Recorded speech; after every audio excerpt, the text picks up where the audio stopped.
Practice. Constant practice.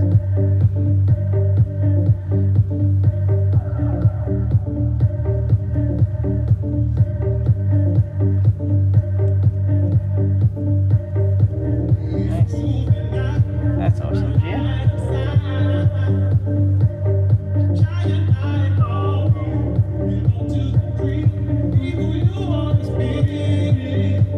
Hold on.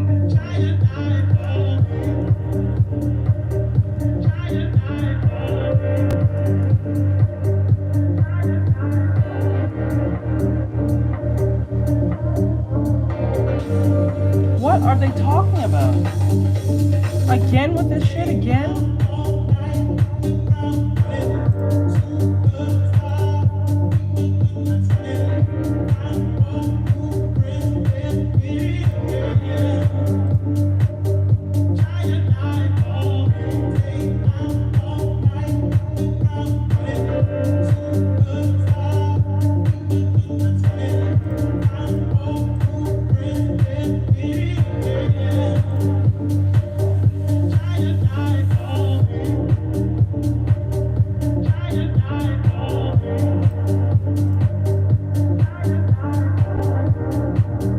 Hold on. I'm getting tired of this shit.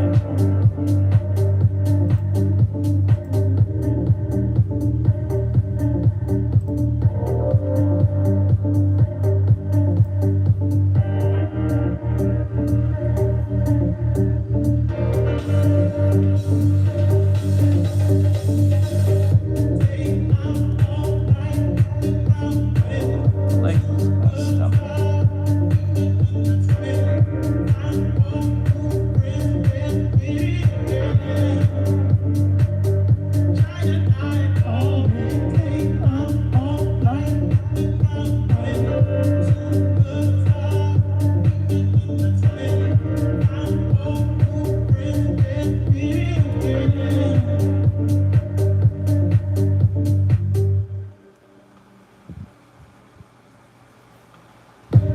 That.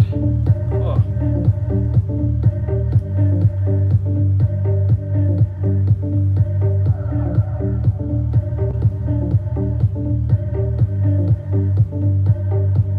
Again with this.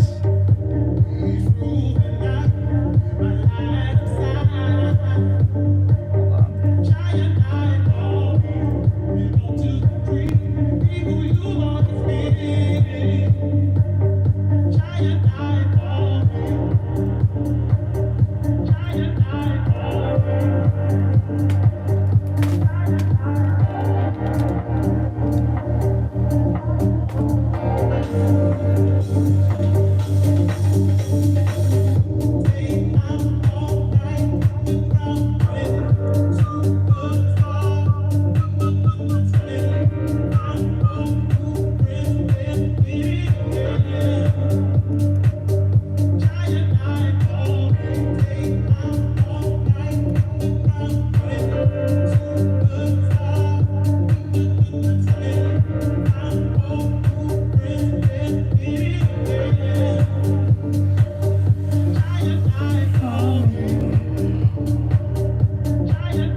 That is so weird.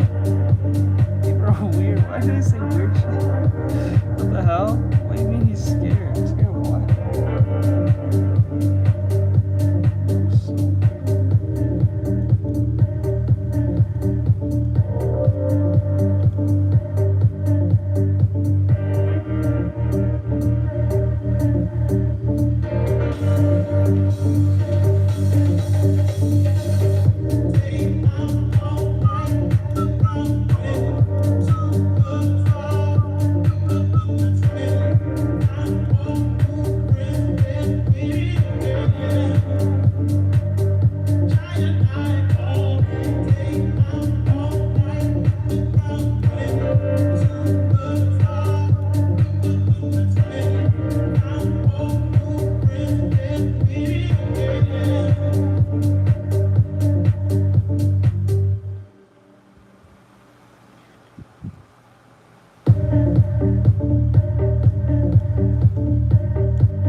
So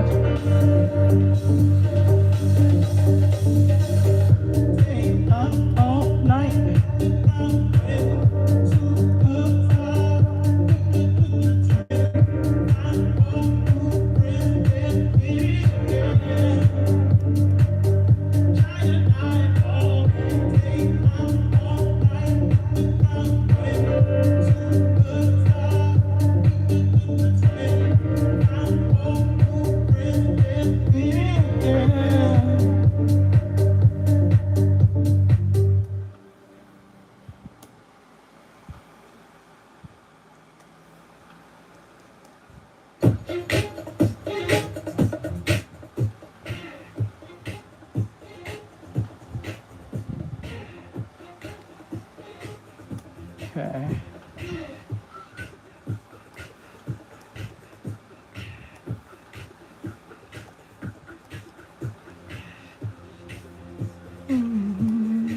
Thank you for the follow.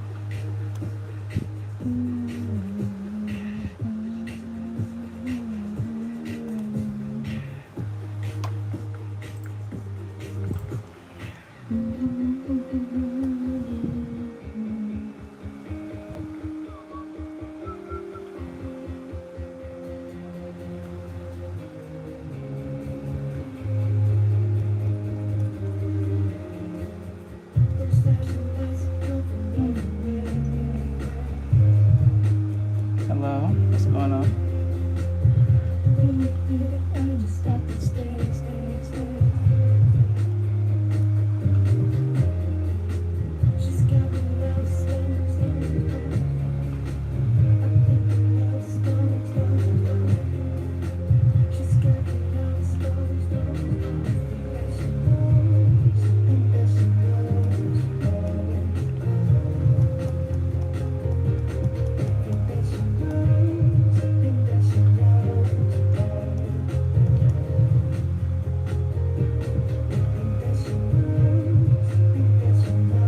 How goes it? How's life going? Stop and stare.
Okay, sorry about that. I was distracted with something.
Hello. How goes it?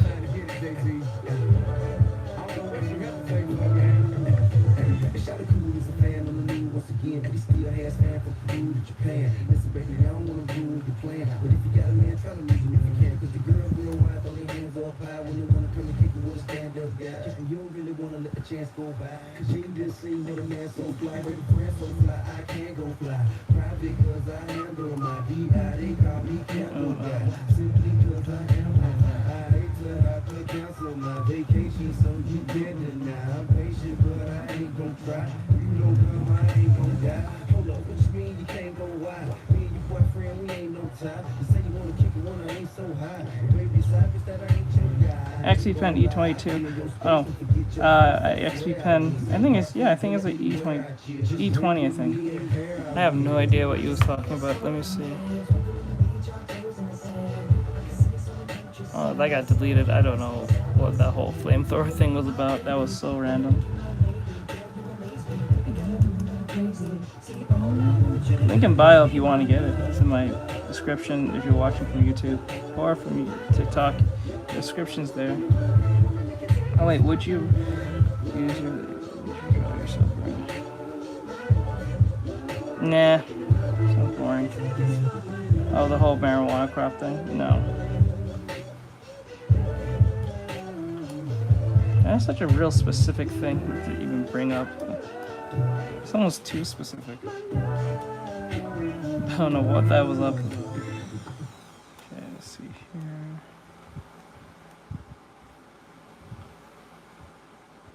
Come on. Dreaming about the things that we could be.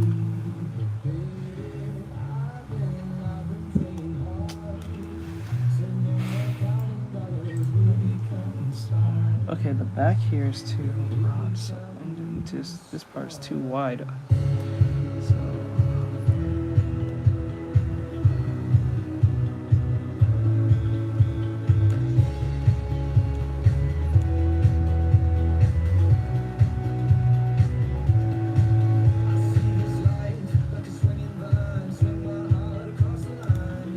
There we go. Hey, am I the only one? Why does people care if they're the only one in the chat? You didn't come for the chat. It's just, that's the weirdest thing when people ask that question. It is Instagram, so it's not like it's a place that people just stream to. It's so weird when people ask that. Am I the only one in the chat?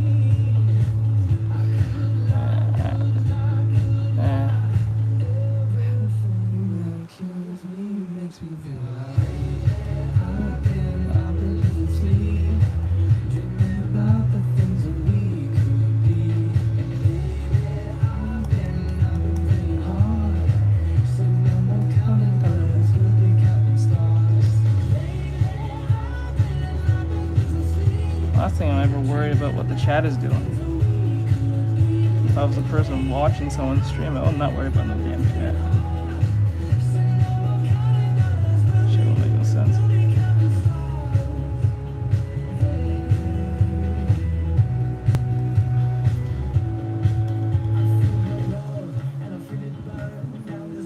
Every time. Watch it burn.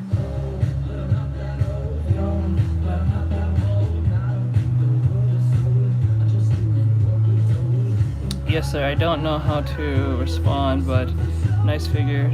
Teach me. You have to become a student. To become a student, you gotta be a paying member.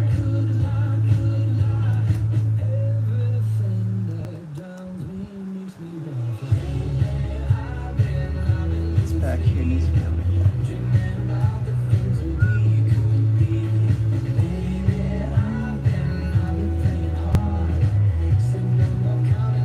little. Oops.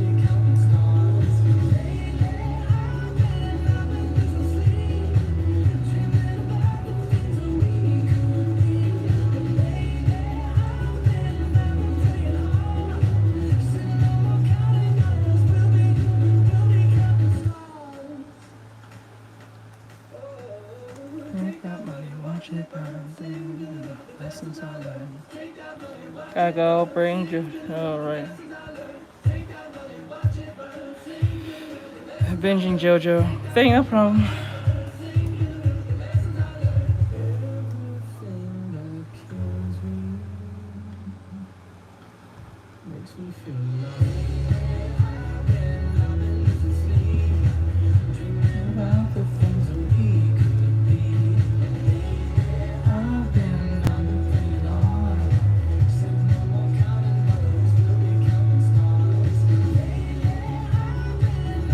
Hello.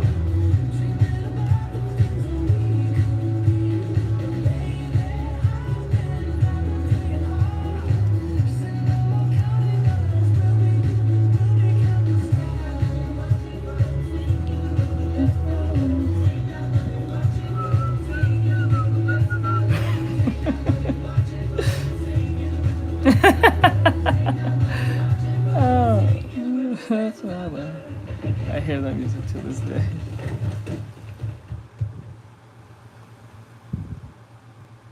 I hear a song, I just think I'm playing Dance Central. Okay, I know, but a little, but the main problem is that I mess up after Anatomy, like, did everything.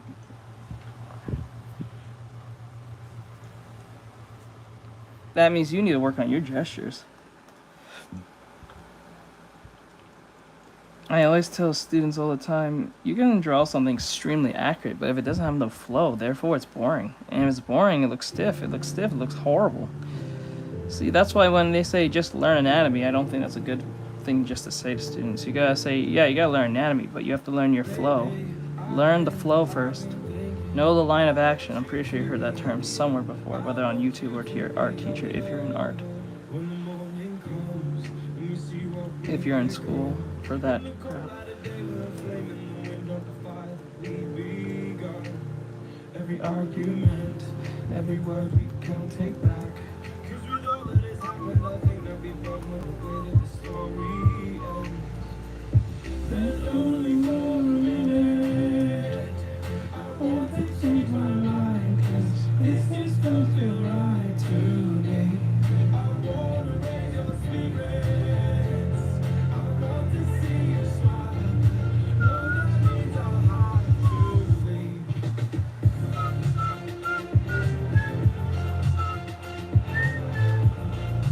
Nope, you have to be a student. If you're requesting if you're recommending or even requesting, you have to be a student. You become a student, become a TikTok member. I mean TikTok, a YouTube member. I'm saying the wrong thing. Since you're on YouTube.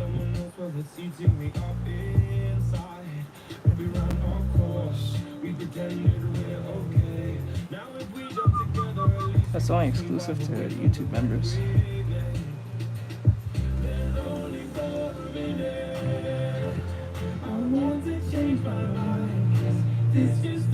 Because once I don't do it for free because a lot of people will just want to put their horrible music on the stream every 5 seconds. And then I end up being a DJ instead of doing what I'm supposed to be doing.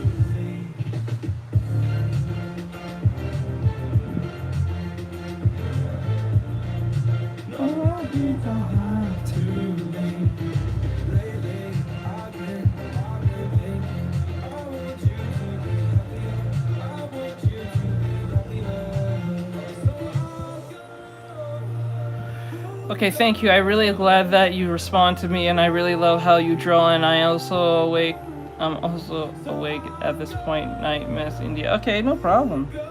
Yeah, no problem.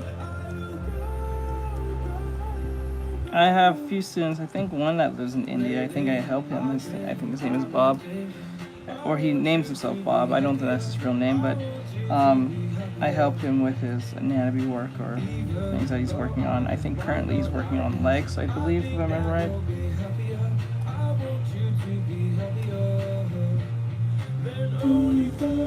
That's your alarm.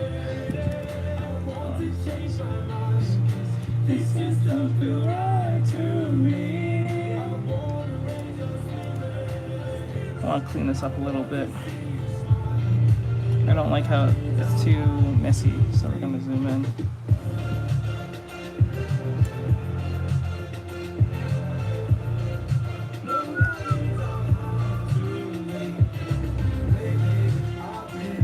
Thank you.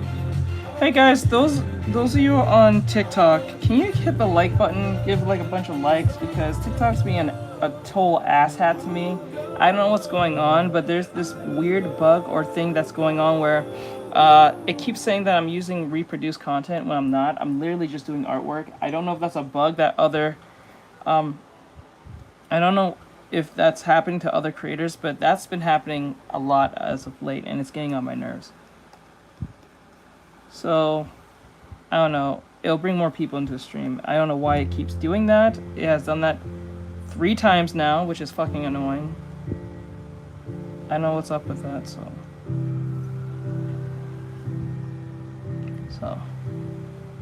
So for those who are on TikTok, I appreciate the likes. Thank you. I'm happy to see you. Hello, Nope. Hello,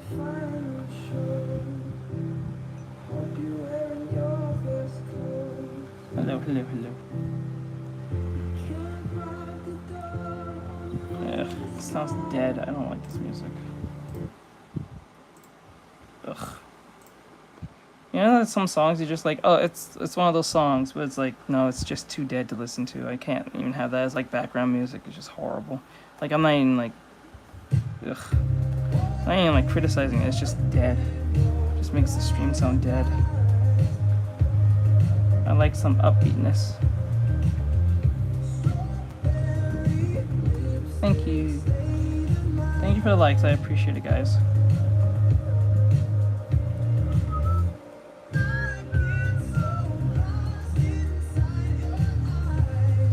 Oops.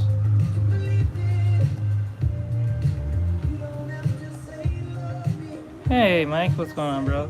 Bye, sir. Later, bro. I appreciate it. Hey, Mike.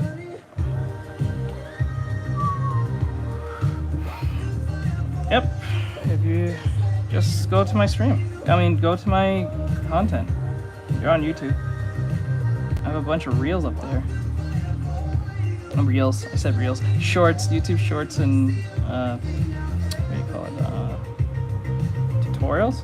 Yeah.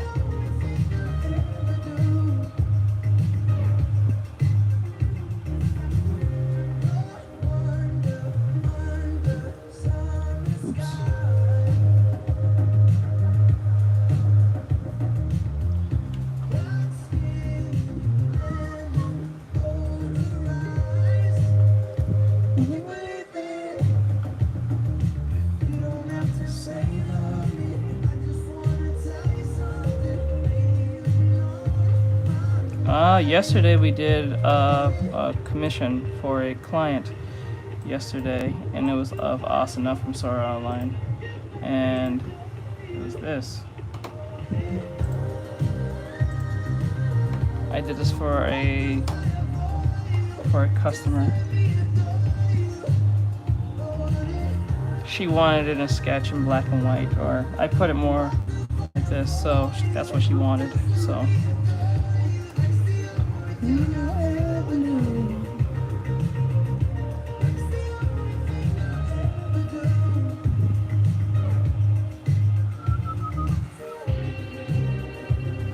I don't like doing fan arts too much, unless I'm getting paid to do them.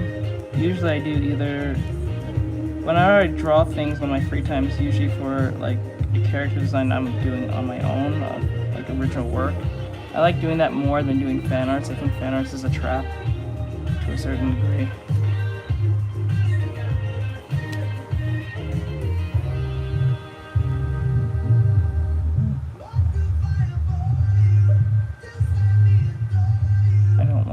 Fan arts, it's really boring to me sometimes, but it is easy money sometimes because I don't have to think, but then again I like using my brain, so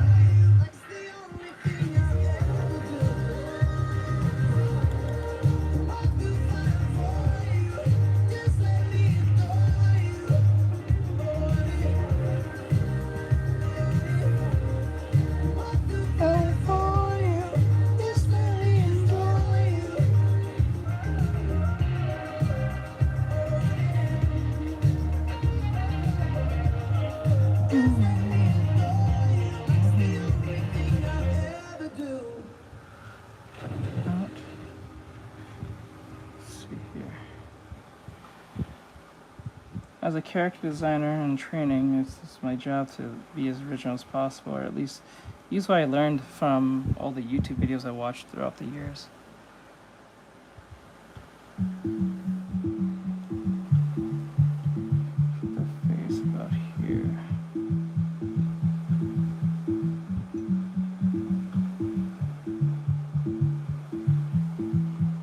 Hello.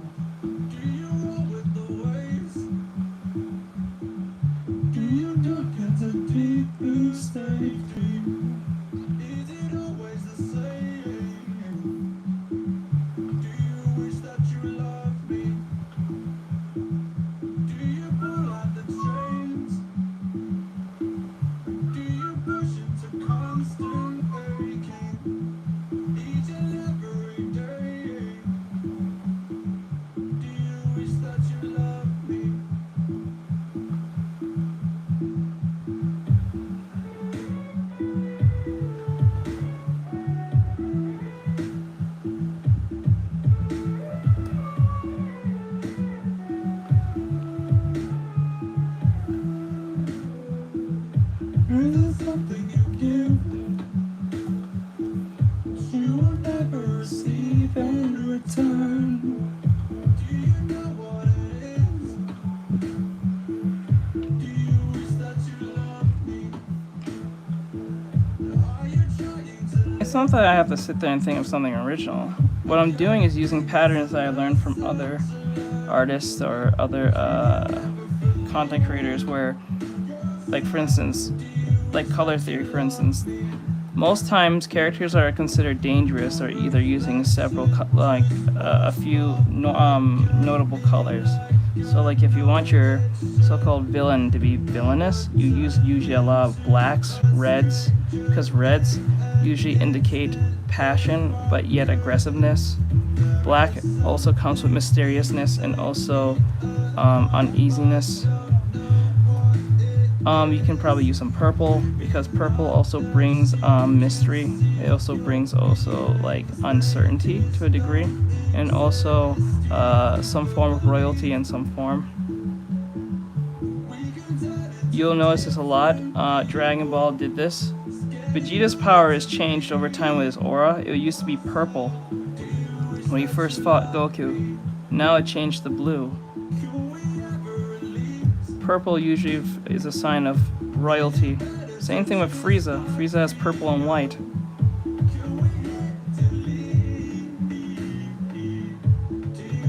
Black also represents a form of death. It's these different colors. Most cases when I'm doing sketches, I don't really care about that.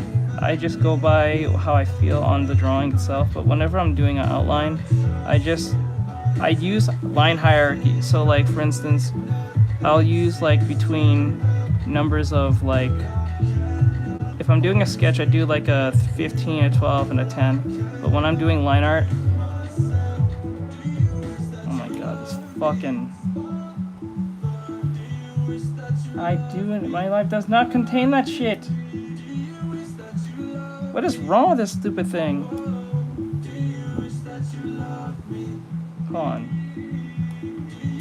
God, fuck yourself, YouTube. Oh, TikTok. The issue.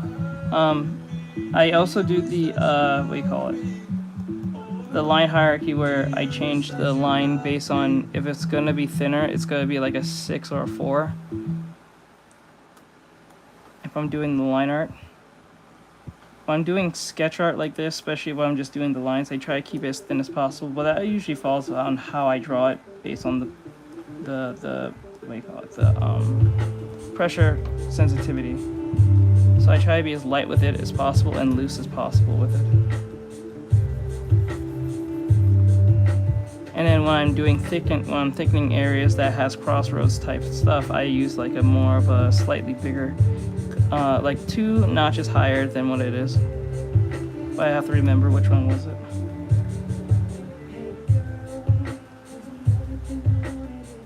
Let's see here. The arm is about too high about here. Hey, what's up, Maximus?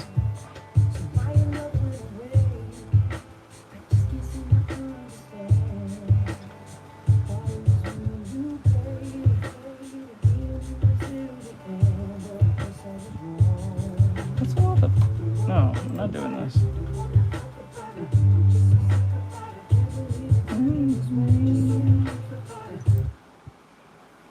Hello.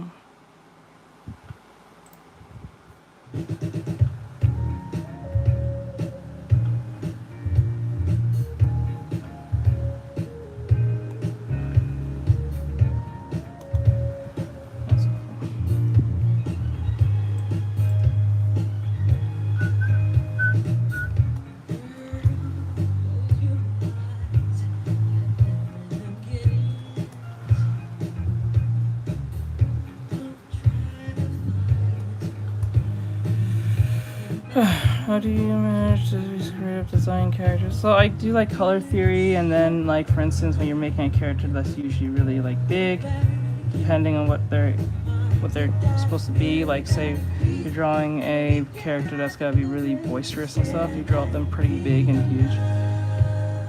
whether they're chubby and overweight or they're probably a muscular dude. It depends on the personality types and what usually are seen together as a type. I'll use example again, like Bakugo is a perfect example of this. He's very hot-headed and very aggressive. So most of his overall design makes him look like he's really aggressive based on his hair, how he dresses himself.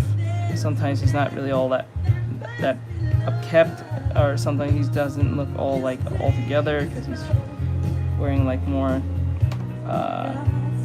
baggier clothes or whatever the case may be. So unlike Deku's more soft-spoken, more orderly, so he's going to be a lot more neater compared to others. Or compared to Bakugo, I'm saying.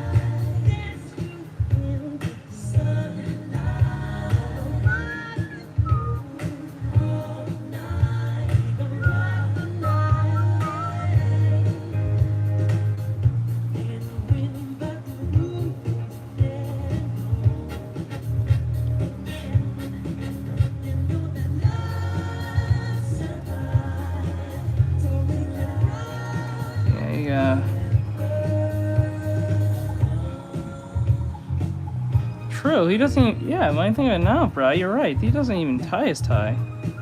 He just keeps everything kind of loose.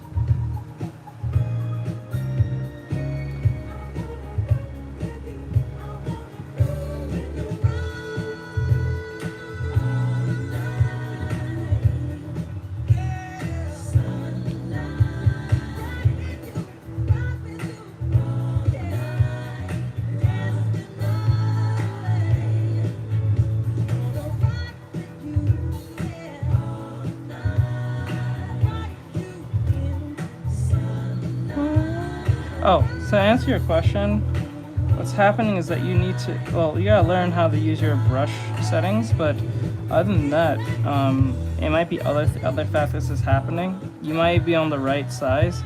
You just need to work on your technical skills. That's probably where the problem's coming from too. That might be a variant of that issue.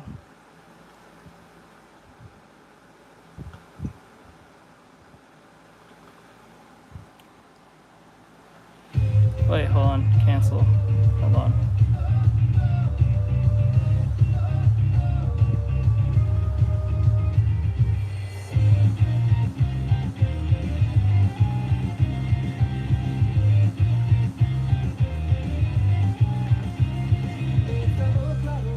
Oh, why is this thing built like this? I don't know why.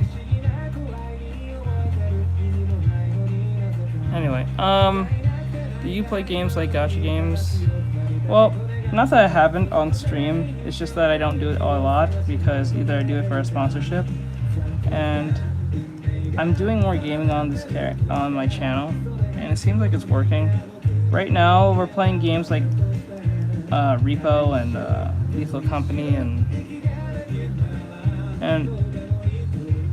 what do you call it? What was it? It was something else, some other game. Helldivers and stuff, but I have to get back to Zenless. I don't think I can ever play Genshin again because I kind of find Genshin extremely boring compared to Zenless. The only thing I hate about Zenless is like the hub itself, not the game.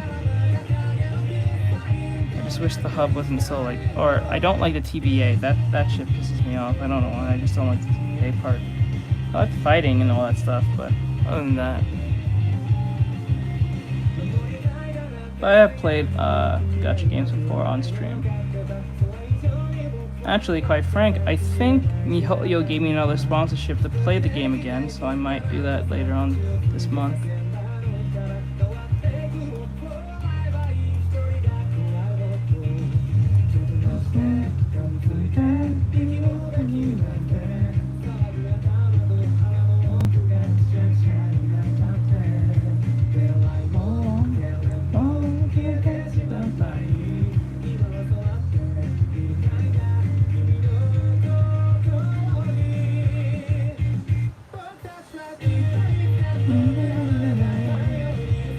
breast is too high up here.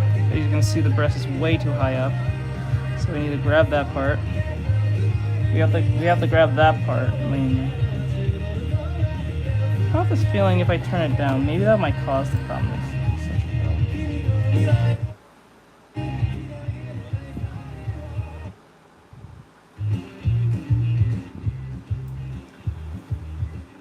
Just turn it down a little bit. Maybe that might cause the problem.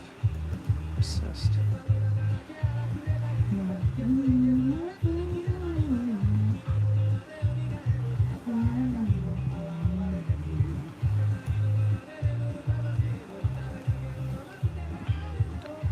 Oh, I played that already, and I also did the sponsorship for that too, but I don't know, it's a slightly better Genshin, I'm not gonna lie. But the traversing is a lot easier, especially if you're going up. One thing I like about Wuthering Waves is that you can run up the walls. Oh my god, that saves so much fucking time on that stupid climbing compared to like Genshin. I know they're from 2 different companies, I believe, but like, Jesus Christ. Like, that is a win. Like, once you can run up walls, like Spider-Man, oh my god, dude. I hate climbing on mountains and stuff in Genshin. It's just a slog. That was the first thing I freaked out when I did the stream when I did the sponsorship. I was so excited for that. I was like, oh, thank god they got rid of the whole climbing Zelda thing. I was like, oh, thank god. Shit was pissing me off.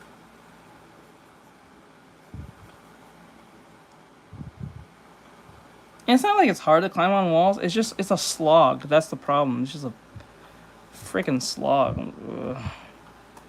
I think there's like only one character in Genshin that can run up walls pretty fast. If I remember right. I think there's one or two. But I think it's only just one, if I remember right.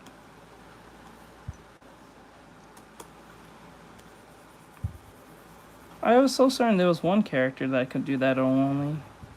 If I remember right. But it's such a long time ago, I can't remember.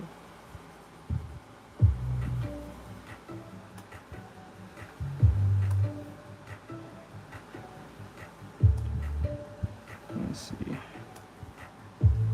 I can't remember for the death of me.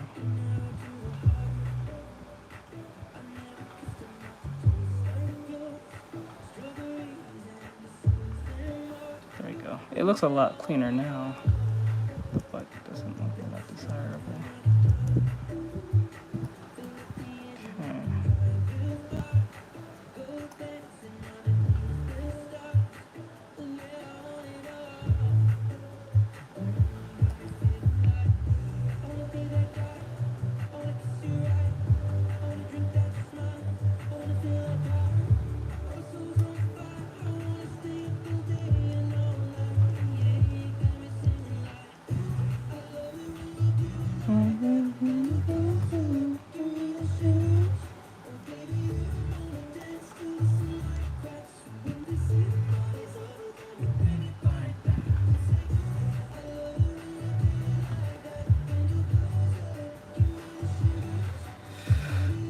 Okay.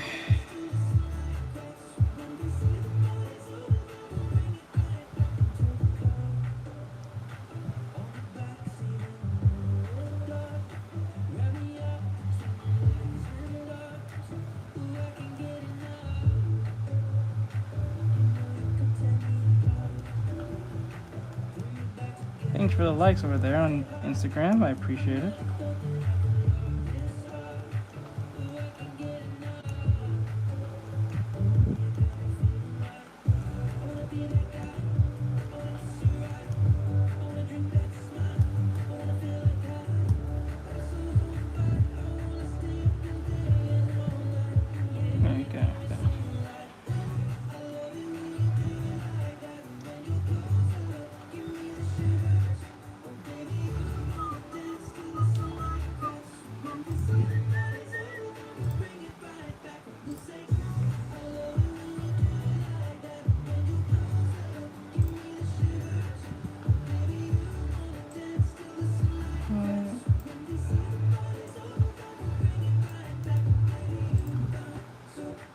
Hi Artextric. Thank you for taking the time. Nope.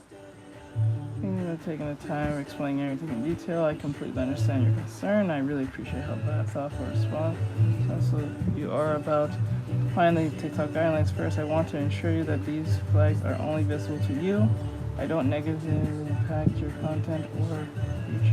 I also took a look at your and your traffic appears normal, which is again a good sign. As for violations, I agree that it's worth taking a closer look. I'll go ahead and submit a ticket to TikTok to verify.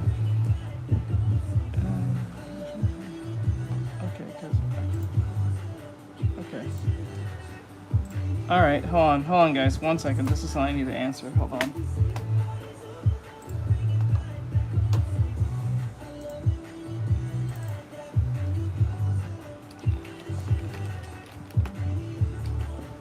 Thank you.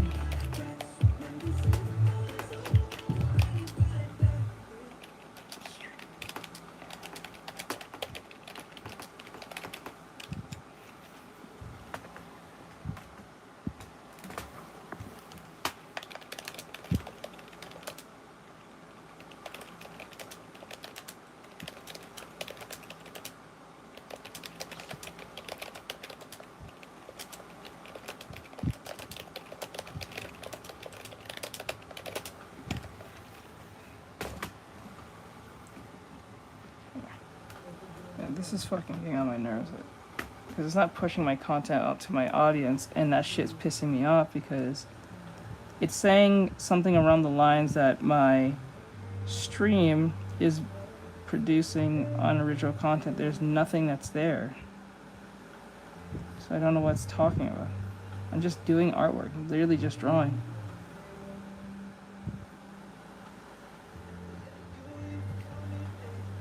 That shit makes no fucking sense. Fuck.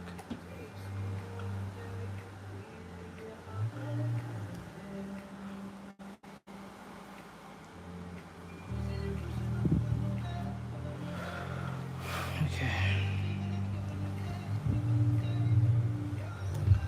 I can't technically because the problem is that okay, the problem what I have with TikTok, they kind of, this is what China kind of does this, because since it's owned by China, what they do when, in most other countries like kind of China, if you are in punishment or in violation of something, you are guilty while proven innocent. Not here in America, like you're innocent till proven guilty, right? So the issue I have with TikTok is that every time there's a violation, even if they allow you to appeal it and you pass, in the sense of saying, oh, we made the mistake that we put a violation, or the bot put a violation on your channel, and you appealed it and you passed, saying that you didn't do nothing wrong, it was a mistake, they take those mistakes on their behalf and still hold it against you. So like, say you got 10 violations and 9 of them were all mistakes on TikTok, and they're all proven that you didn't do nothing wrong, and it said that we made the mistake that the appeal is justifiable within the TikTok guidelines. And as soon and that's fine, right? But most people say, oh, I'm fine. The problem is that even if you got 9 appeals that you won and 1 that you probably messed up on, or even you got all 10 appeals appealed and you passed them all with no issues on your behalf, they hold that against you in the sense of the amounts of appeals you have is the problem, not that you did anything. So even if you pass all 10 with no issues, they look at you as a problem person because you have 10 of them, even though they made the mistake putting the violation on you in the first place. That's the problem I have with it, because they use that as a form of a justification to get rid of your account after a while of constant getting violations, even though the bot is the one doing it. It's not a human doing it. And then when the human go check, they'll be like, oh, there's no issue with this. The bot made a mistake. But then again, even though the bot made a mistake, if you get actually in trouble for breaking the guidelines, whether on accident or not, they use that against you, and then try to get rid of your account because they look at it as in, well, that person doesn't have any violations, but this one got 10 violations, but he passed them and they actually proved that he's following the guidelines. But because you have 10 violations in general, even though you passed, we're going to use that against you as an excuse to get rid of you. That shit is so stupid, it's beyond anything. That's either proves how vague your guidelines are, or your bot is fucking stupid. That's the problem. Stop using a bot. Get a human. Because obviously the bot is doing his fucking job. Because that's people's livelihood there you're fucking with. Because, like, they're not doing anything. It's one thing if they're doing or saying something insane. Or doing insane shit. But it's another thing when they're in the forms of the guidelines and the bot just decides to fuck with you because it thinks something's wrong.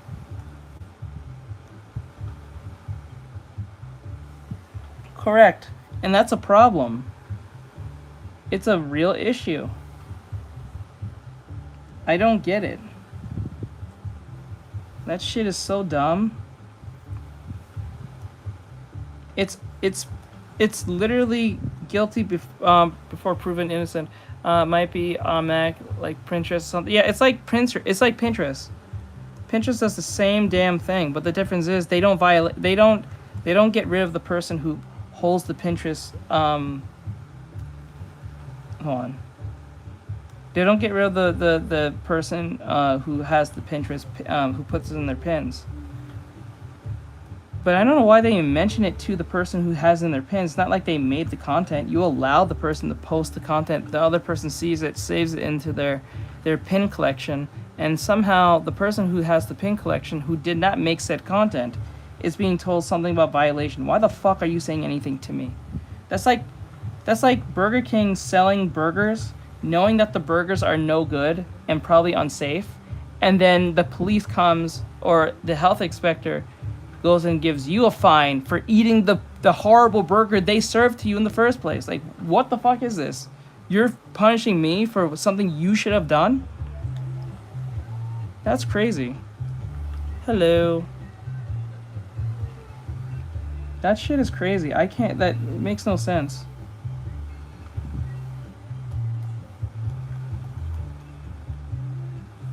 No, I don't really have any issues with TikTok like that. It's just the way the guidelines or the so-called... I came to realize it was a bot. I thought it was a person. I'm doing well. Well, kind of. Just kind of annoyed with TikTok right now, so... TikTok doing the most, trying to get me off platform for, like, no reason. Well, I'm not even saying TikTok. It's the fucking bot. I'm gonna just say TikTok. This is why you don't let things be automated by a robot, because some bullshit's gonna go off and it doesn't know the difference between context and just something's happening. I can see us living in a horrible dystopian universe where fucking robots are just making all the decisions and not taking things into context. Oh god. That day is coming. It's not like it's not gonna come. It will.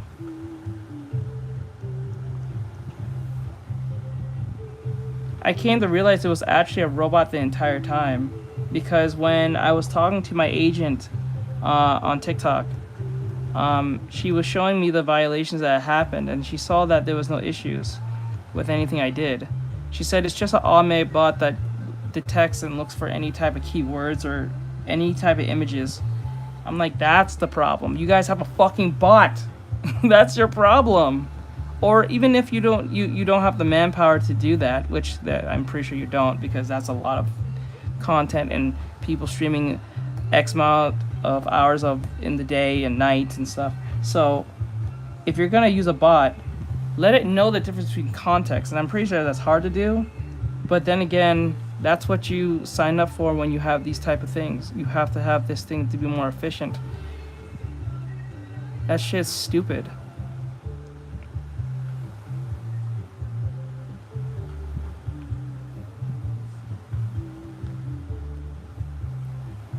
This is probably why I would be terrified if TikTok was my only source of income, and then if I were to go live, what is the bot going to do today, right? What's going to do today? It might just feel like it doesn't want me on stream, so it just kind of says some bullshit and then fuck my whole situation, and then next thing you know, I can't stream anymore, or I can't post and I can't make any money, and then what? What can you do? This is why people was freaking the hell out when people were saying, oh, TikTok's gonna be gone, where I'm gonna go, how I'm gonna make money. I'm like, bro, You had, bro or broette, you had the time to make content outside of you TikTok. It's not like, I know the algorithms are different, but like Jesus Christ, you can always post on YouTube, Instagram, whatever. It's like, it's, if the content as you claim is good, or you think your content is good, it will eventually, there will be some luck that's going to be played into that. But if you're already a big content creator as it is, you can just ask your so-called fans to go over to the other platforms. It's not like they're not familiar with them. Remember, everyone as a collective tried to go to Red Note for no fucking reason. That shit was stupid. That is still stupid up to this day. Why would you do this? Like, why? It makes no sense. I never went to that. I thought that was dumb. I was like, that makes no sense. Like, make it make sense. Like, okay, you go to TikTok. Okay, TikTok gets banned, right? You go to Red Note. Red Note is still owned by the Chinese government. What if the U.S. says, nope, no Red Note, that's from China? What are you gonna do now? You know what I'm saying? It just makes no sense. I even said when the whole TikTok ban thing was happening, I put a video saying I am not going to that shit. I'm not doing that. That shit's stupid. I'm not doing that.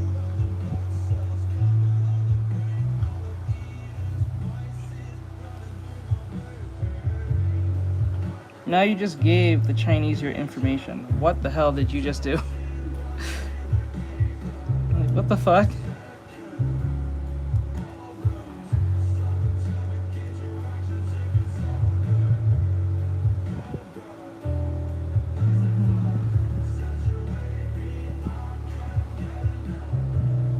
At least with TikTok, you can kind of get in trouble, but like,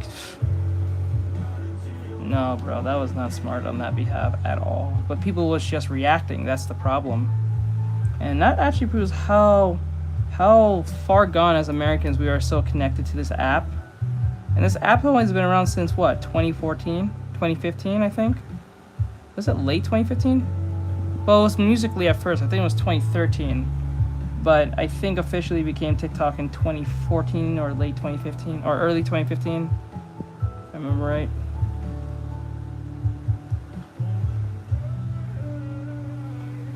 This foot is too big.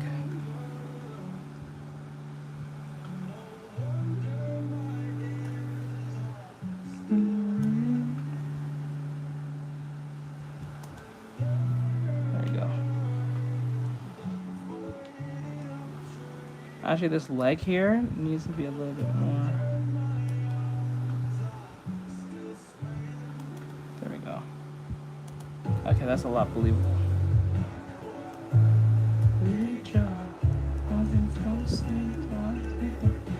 Okay, next. It's 3. We're going to go play video game around 5 o'clock.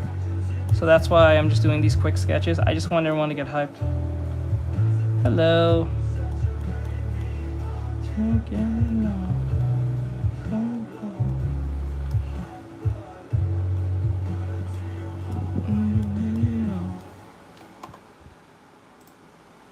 Thank you for the likes, guys. I see it over there on TikTok. I'm very appreciative for those who have been dropping likes over there.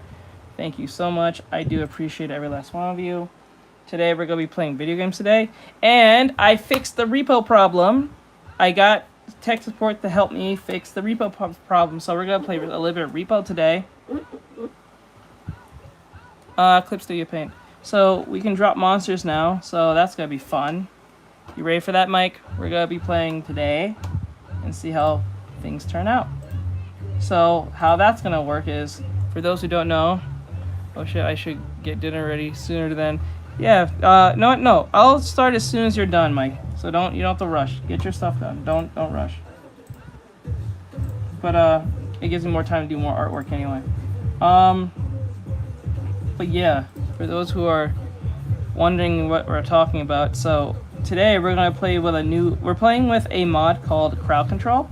So for those who don't know what Crowd Control is, it's basically a software or mod that allows you, the viewers from YouTube, Twitch, Trovo, and Kick, to use coins or gifts to mess with us in the game.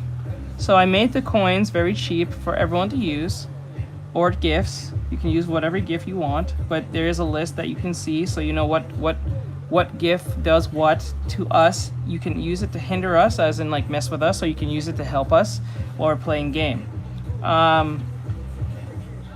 I finally figured out what was the issue. Oh, plus, Mike, I also remembered, the dude told me, the tech support guy told me, the reason why in the likes doesn't work right away is because you have to do it in one go. So like, say for instance, it's 1,000 likes, you have to stay on, keep on hitting like to hit 1,000. You can't hit like 500 and then stop and then press 500 again. You gotta do the whole thing. So that's why that's why in the situation where you make it really low, people can get past it, because usually for the first 5 clicks you already passed 10 seconds. So I mean 10 likes. So we have to lower it to like say 200 or something. Yeah, I guess that, by the way, I can bump that out quickly. All right, do your thing, bro. Don't rush. That makes no sense. Have you rush and then you make a mistake and then you're all frustrated or annoyed, and then I don't want you. I want you to get your stuff done.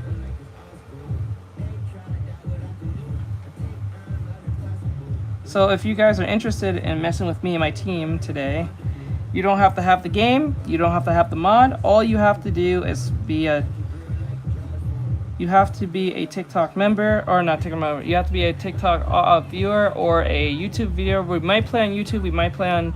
I think we're gonna play on YouTube, Twitch, YouTube, and TikTok today. We'll see and how that goes. So you guys can use the coins and mess with us. And I'm just doing quick sketches for those who are asking what am I drawing. Yesterday we did a drawing of Asuna from Sword Art Online. This was a commission for my client. She really wanted Asuna, and she wanted it in a black and white sketch, so I gave it to her that she wanted. I hope she likes it. Oh no, she said she liked it. She said she loved it. So hopefully she'll have fun with that. I'll be posting that very soon, in a couple of days, to promote my work. Anyway, what are you drawing? Which software? Hi. Didn't someone say something to me earlier? Other than saying what you're drawing?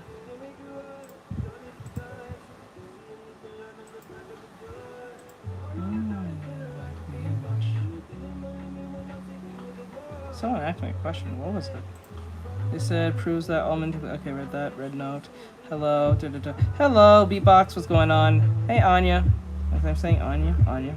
Which software? Hello. Hello. For those who are coming in.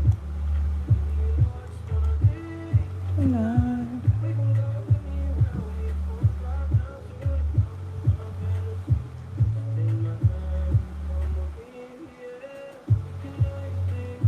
Don't worry, I didn't make the gifts or the coins expensive. I changed the pricing. They're super cheap.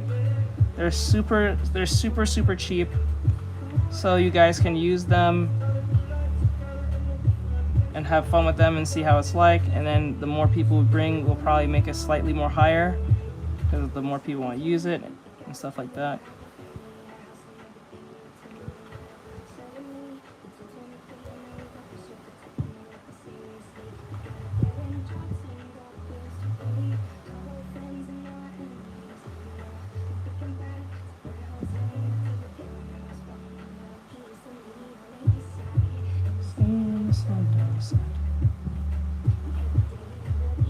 Okay, like that.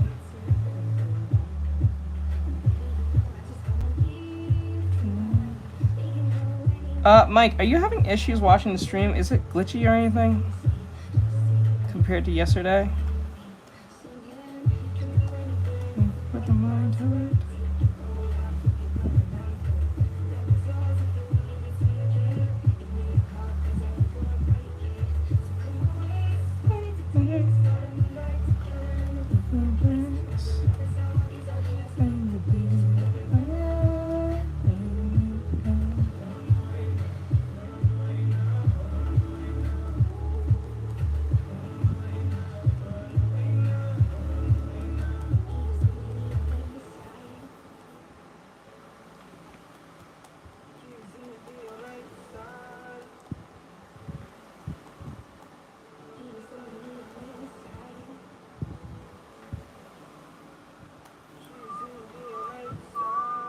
See, my sun's all set.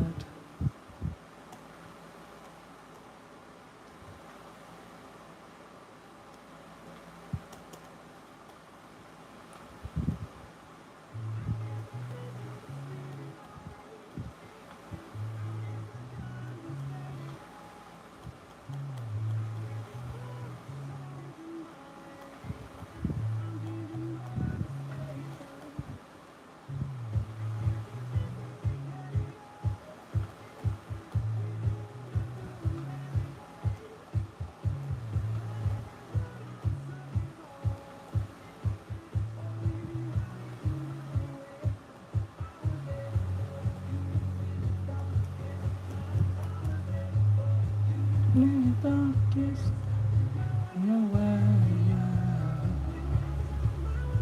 She said something. What she say?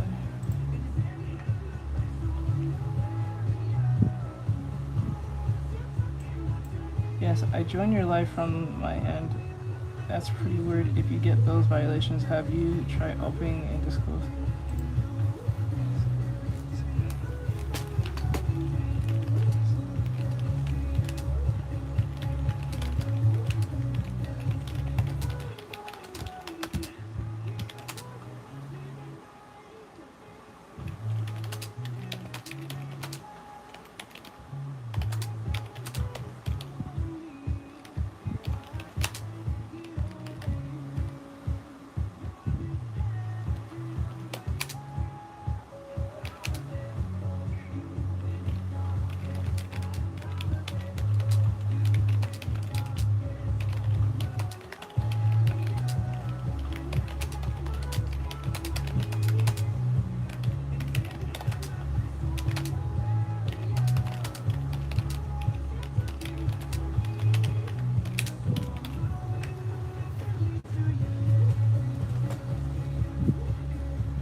Hello.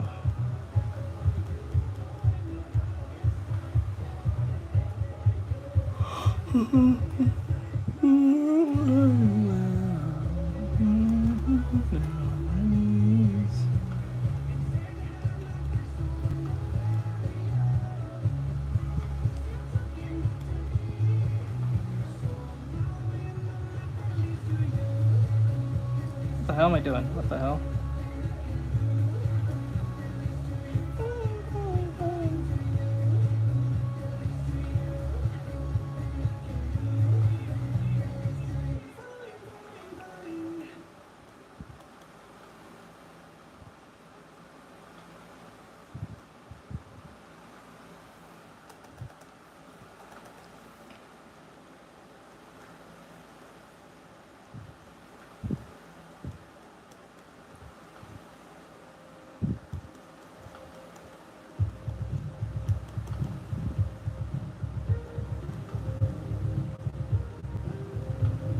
Okay, like that, and we put it about here.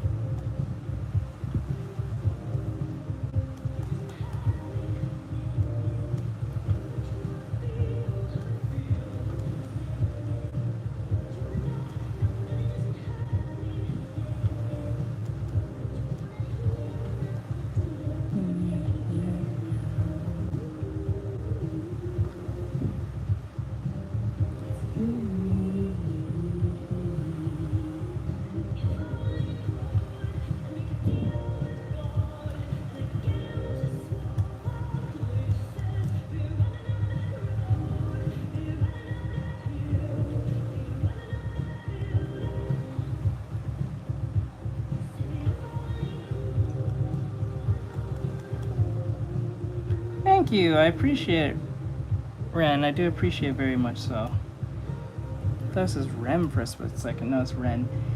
Thank you.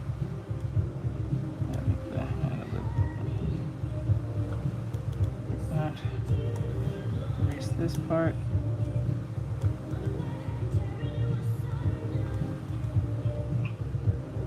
It's under in our heart. It's what you want.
Yep. I'm a character designer, teacher. I'm a character designer. I'm a character designer in training. I'm a teacher, content creator. So.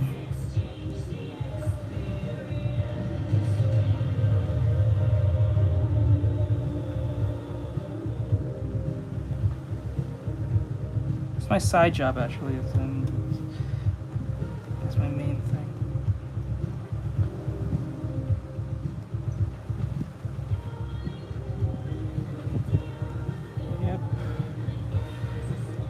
Balloons.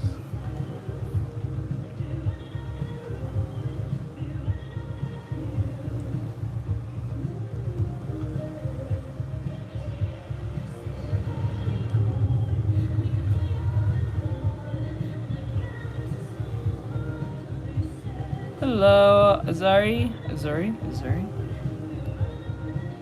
I think I'm saying that right. Or Azari. Is it Azari? No, I think it's Azari. Thank you for liking the live on TikTok.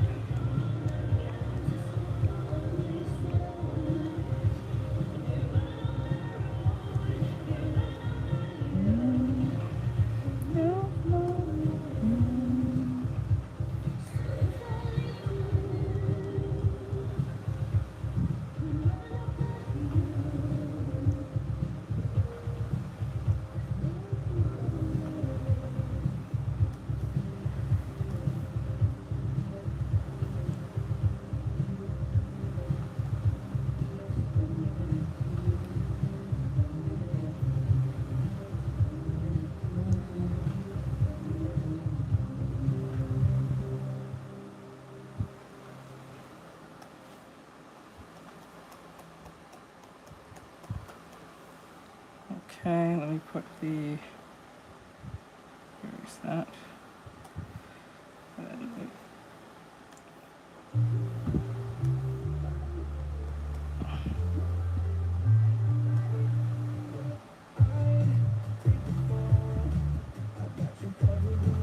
Okay, there we go. Let's get the leg.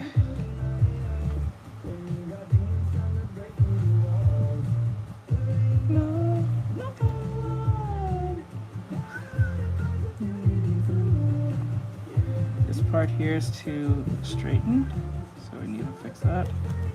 We need to curve that.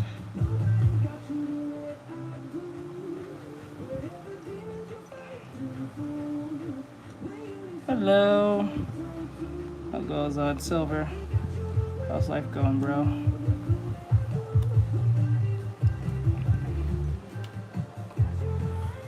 Pretty good. Right now I'm just waiting. I'm technically just killing a little time till we go play some game. We've already finished. We fixed the crowd control problem.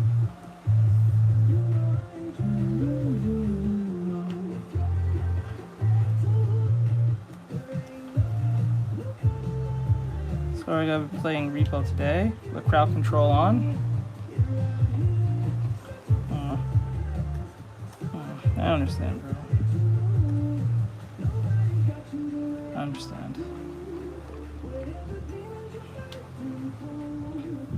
Yay! You have something in mind you gotta draw, or not yet? You don't know yet.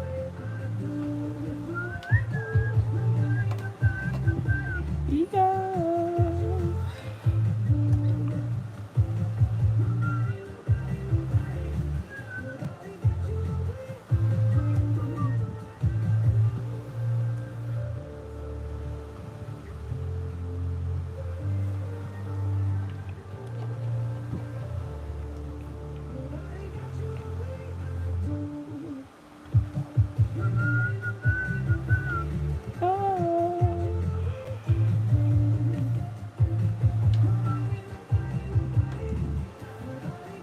Oh, 13? Oh, the if I remember right, 13 is that that would stand out. I'm not gonna lie. She would stand out. And I doubt her Koshi did any like artwork of her outside the suit.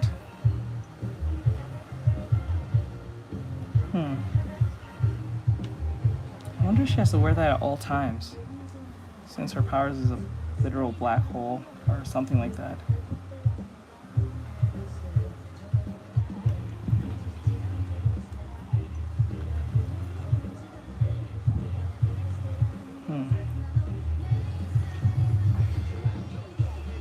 I am using SP1020 something, I forgot what it's called. This one's brand new, so I can't remember the name of it. Unlike my old one, my old XP pen.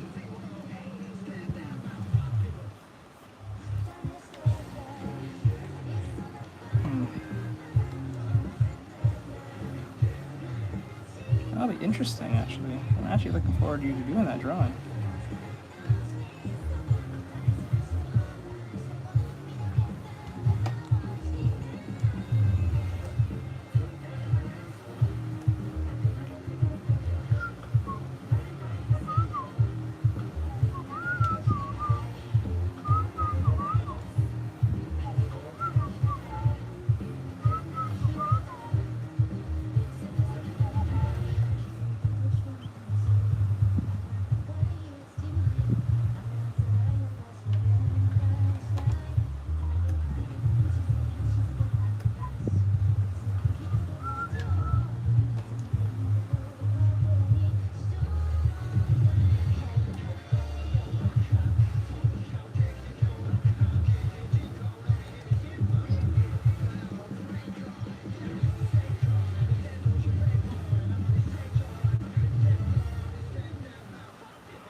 Real?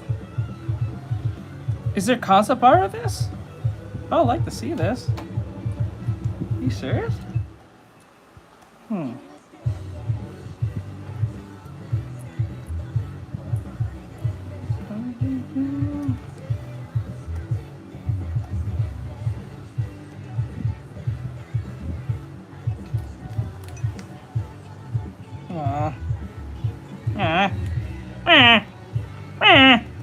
I want to see it. I love concept art. It's really cool. I always love concept art because it's like, it's the beginnings of what could be, or what could have been, not what is. And it's always interesting. Like, let's use the example, like, concept art for like Kingdom Hearts. Sora was supposed to. Ooh, you gotta share it on the Discord, bro. It's like for Kingdom Hearts, like for Sora was not even supposed to look like he did. He was supposed to be like this half lion kid with a tail. He was supposed to have a tail. He's supposed to be like he still looks like Sora, but he looks like he has a tail. And it was not supposed to be a Keyblade, actually. It was supposed to be of a chainsaw, like a chainsaw like sword. So it was like that back in the day. He had, I think he also wore a crown, something similar to what he wore before, but a little bit different. But he had like a tail. He was kind of like this lion kid thing going on, hybrid. He still looked human in the face. He just had like, yeah. I think. Let me see. You know what? Let's play some. Let's play some. What did you know? Hold on. I like to listen to some. What did you know? Did you know? Type stuff. That's really fun to watch. Hold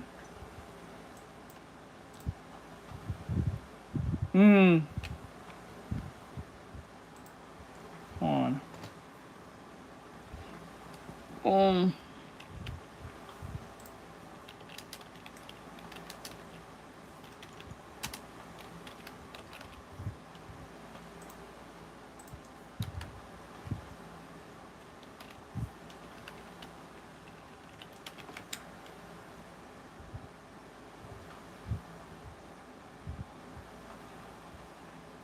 I'm not gonna lie, these videos are pretty old, but they still hold up, I think, in my head. I'm not gonna play on TikTok, sadly. TikTok may hear it, but I'm not going to play it on TikTok because TikTok's on that shit right now. So I don't trust TikTok like that. Since they have to fix this bug. So I'm not doing that. Hold on, let me get up here.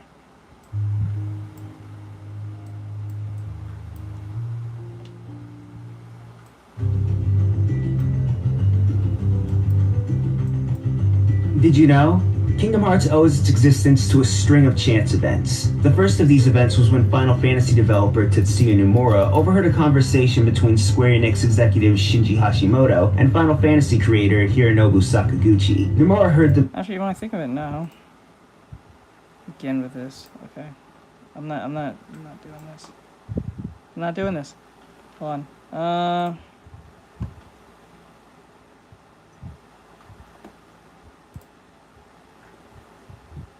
Trending eye drawings? What is that?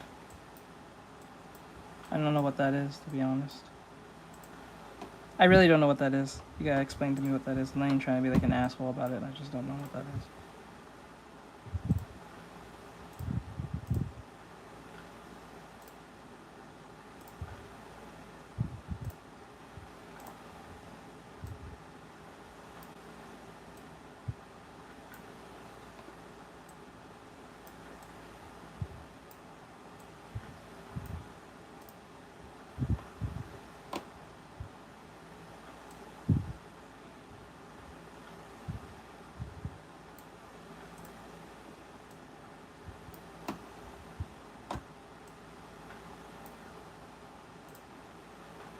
them saying something along the lines of, Mickey Mouse would have been great, but we can't use him, and stated that he was interested in working on whatever this mystery project was. In an interview with Nintendo CEO Satoru Iwata, Nomura explained why he was interested in the project, saying that while he was working on Final Fantasy VII, Super Mario 64 was released for the Nintendo 64. Super Mario 64's fully three-dimensional environments and the freedom you had to explore these environments had a huge impact on him. When Nomura told his colleagues that he wanted to make a game like Super Mario 64, they said, but Mario is already a world-famous character. It would be impossible to start from scratch with an all-new character. But Nomura felt that Disney had some of the few characters that could rival Mario in popularity, and jumped at the chance to realize his ideas when he overheard Hashimoto and Sakaguchi talking. They later both agreed to give Nomura a chance to direct the project. The second chance event was when Hashimoto unwittingly stepped into an elevator with a Disney executive. At the time, Disney and Square both worked in the same building, so the elevator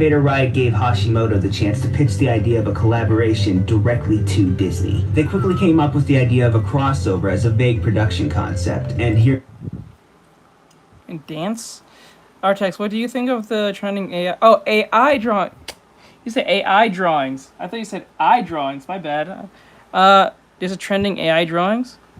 Like, what's trending AI drawings are happening right now? I don't know about that. Also, there was a artwork made by Drance. Okay, Adventure Time and Kingdom Hearts. Oh, that sounds cool. I gotta look that up. Hironobu Sakaguchi later agreed to using Final Fantasy Thank and Disney characters together. At the start of development, Disney wanted Donald Duck to be the game's protagonist, while Square wanted Mickey Mouse. Nomura felt that neither would work well, and wanted to develop an original character based on Disney's iconic style. So in the end, Sora was created. Sora was originally going to wield a chainsaw sword. See? He had a chainsaw. It was supposed to be a chainsaw. The Keyblade was supposed to be a chainsaw sword, bro. It was a chainsaw sword. Look. Ooh. Wonder how this would have been if we went down this path. It wouldn't be called the key. Now it makes it like it's funny because I remember when Kingdom Hearts came out and the Keyblade existed. I know a lot of people made fun of it because it was like literally a key that's supposed to be a sword. Like it's just kind of stupid, but it just kind of worked. It's goofy and Disney enough for it to work, right? So people just kind of accepted it for what it was. So they ridiculed it completely because even though it was a ridiculous concept with the whole Keyblade thing, right? That would have been crazy. That would have been crazy.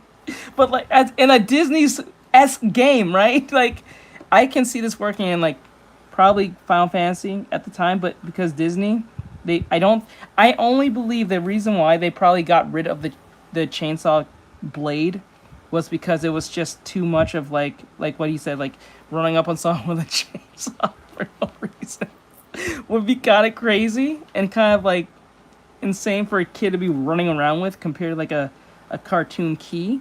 That's a lot more kid friendly, and they wanted to sell it to kids. They want no M or teen rated type stuff. I don't think they wanted to be edgy as Disney after all, right? So it's crazy because like if we went down this route, how much more serious would people take Kingdom Hearts with its fighting alone?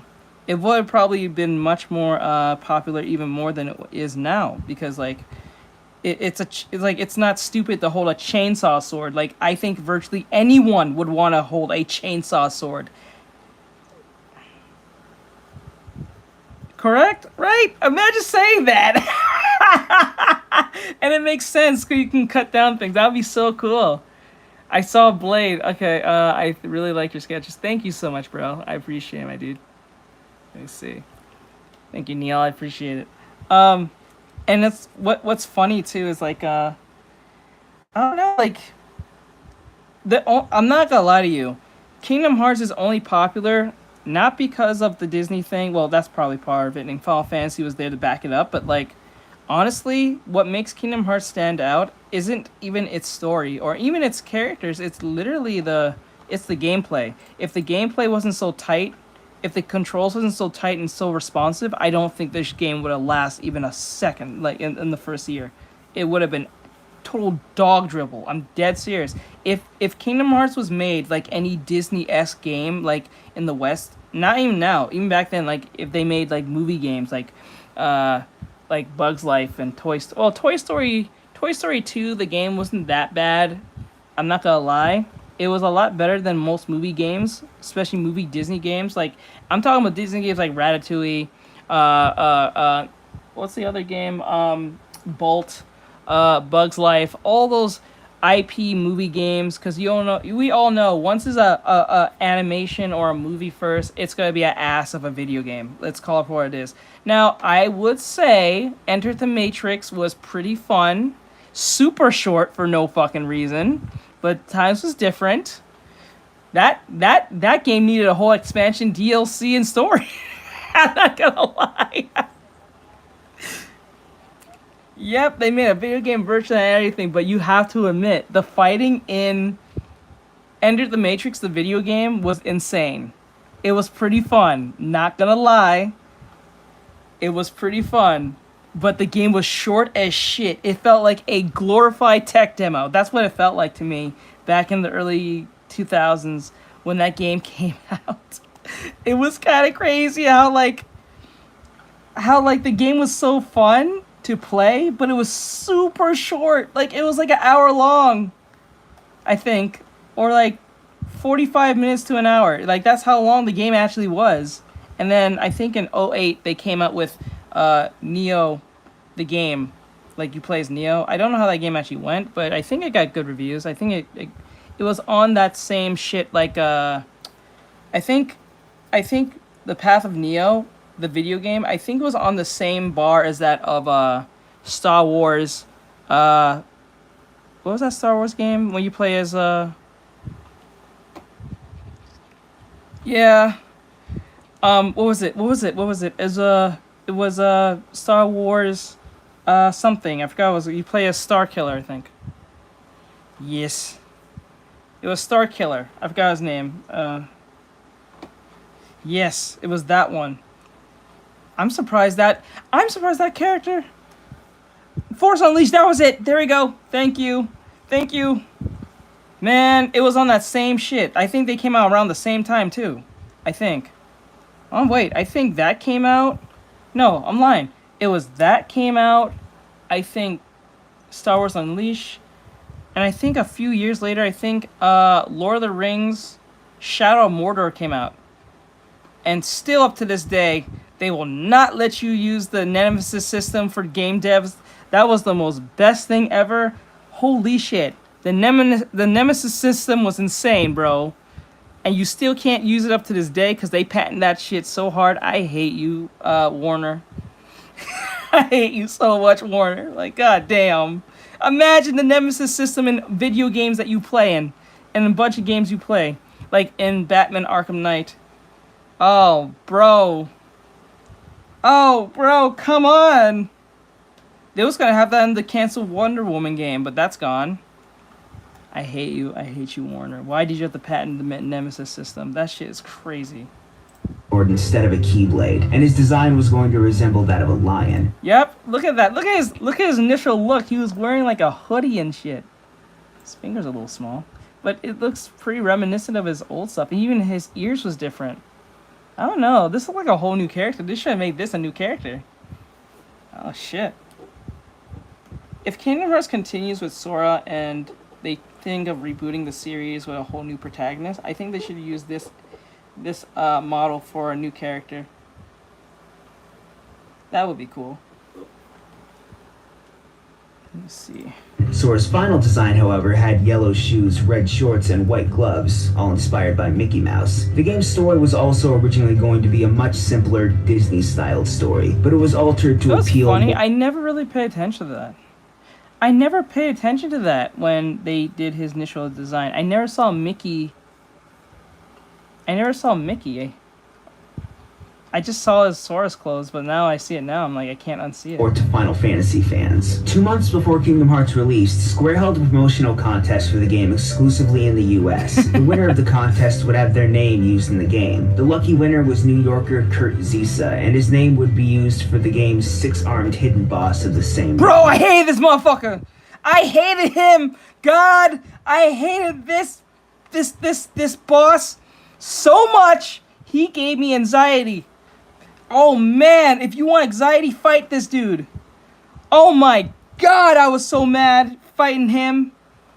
Oh my god, there are 3 enemies in the game that I hated fighting. It was Kurt Ziza, this one, Riku, when you're at the Hollow Bastion trying to save Kairi, and then fighting Sephiroth. Oh my god. Oh my god, I hated this dude so much. He gave me anxiety. It took me like literally 3 weeks to beat this dude. I was not winning against this bro. Bro was... Oh my god. The PTSD on this gave me. Final Fantasy X's Riku was originally going to play a major role in the first Kingdom Hearts game. She was going to be a part of Leon's group in Traverse Town and help Sora throughout the game. She was removed because her name was too similar to the character Riku, and she was ultimately replaced with Yuffie. She did, however, later appear with the rest of the Gullwings and... That's so crazy. Oh yeah, I remember there was little sprites. I was not really upset. I wondered why that was a thing in Kingdom Hearts. Was it 2? Isn't it Kingdom Hearts 2? This is not Kingdom Hearts 1. This was Kingdom Hearts 2. I wonder why there was like little fairy sprites. That was weird.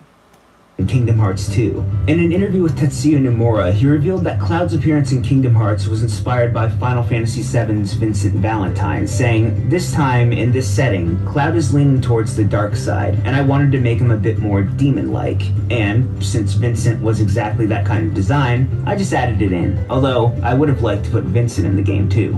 The Kingdom Hearts series also has an abundance of unused levels. Disney Castle was planned to be playable in the first Kingdom Hearts game, for example. The area was shown in early early trailers for the game, but the level was cut from the final version. That said, the castle can still be accessed using cheat codes. The Lion King's Pride Lands were also planned to be a playable level, with Sora turning into a lion to fight. This idea was scrapped as fighting and walking with a four-legged body required additional programming, and the team didn't have enough time to implement the idea. However, the idea was later used in Kingdom Hearts 2. The Tarzan level Deep Jungle, which appeared in the first Kingdom Hearts, didn't appear in Kingdom Hearts Chain of Memories and its remake. The reason for its absence was that Disney and Square couldn't get the rights to use the Tarzan concept or characters from their copyright holders. The estate of Edgar Rice Burroughs. A world based on the Jungle Book can also be found in the code for Kingdom Hearts Birth by Sleep. The world can still be played through cheat codes, though it's unfinished. It's not known why this level was scrapped, though. The enemy Assault Rider was meant to appear in the first Kingdom Hearts game, but it didn't seem to fit in with any of the game's worlds, so it was removed and later used in Kingdom Hearts 2 instead. The reoccurring Final Fantasy summon Bahamut was planned to be a usable summon in Kingdom Hearts. It would have been used by Sora, but it was removed from the final version of the game. Searching through the game's data reveals a Bahamut's summon option does exist. When the option is hacked back in the game and selected, however, the game will simply crash. That's some bullshit. That's a bullshit. No, you know, cool would be to pull up Bahamut as a summon. Do you know how cool would have been to pull Bahamut as a summon? Man, motherfuck. I'm so mad. Stories Woody and Buzz Lightyear were set to appear as summons in Kingdom Hearts 2 Final Mix, but were removed for unknown reasons. The untextured models can still be found in the game's code, amongst the game's other summons. Pleakley from the film Lilo and Stitch was originally going to be present in the Deep Space level in Kingdom Hearts Birth by Sleep. He was removed for unknown reasons, but a character model can still be found within the game's code. Originally, the Kingdom Hearts 2 final boss, Xemnas, was going to utilize two other gigantic forms, although it's not known why these forms were removed. Of course, it's evident to see that there are many pieces of cut content and lost information within the Kingdom Hearts series, but the biggest loss by far was the loss of all original data and assets for the first Kingdom Hearts game. This is the reason Kingdom Hearts HD 1. Let me see. Show. Okay. Honestly, having Stitch family be summoned sounds funny to me. Wait, I know in Kingdom Hearts 2, I think he was a summon. But, was he a summon in 1? No, I don't think so. I don't think he was a summon in 1. I think he was in 2. 5 remix is reported within the Kingdom Hearts series, but the biggest loss by far was the loss of all original data and assets for the first Kingdom Hearts game. Yeah. This is the reason Kingdom Hearts HD 1.5 remix is reported to have been made from the ground up. I'm not gonna lie to you. Piece on The one thing that Kingdom Hearts has done, one of the most evilest things that Kingdom Hearts has ever done to me as a kid, is gaslight me thinking that if I pick the weapon that I pick, I'm gonna get a different experience. Nope, that shit did not exist till like later on in life. Like, that did not exist.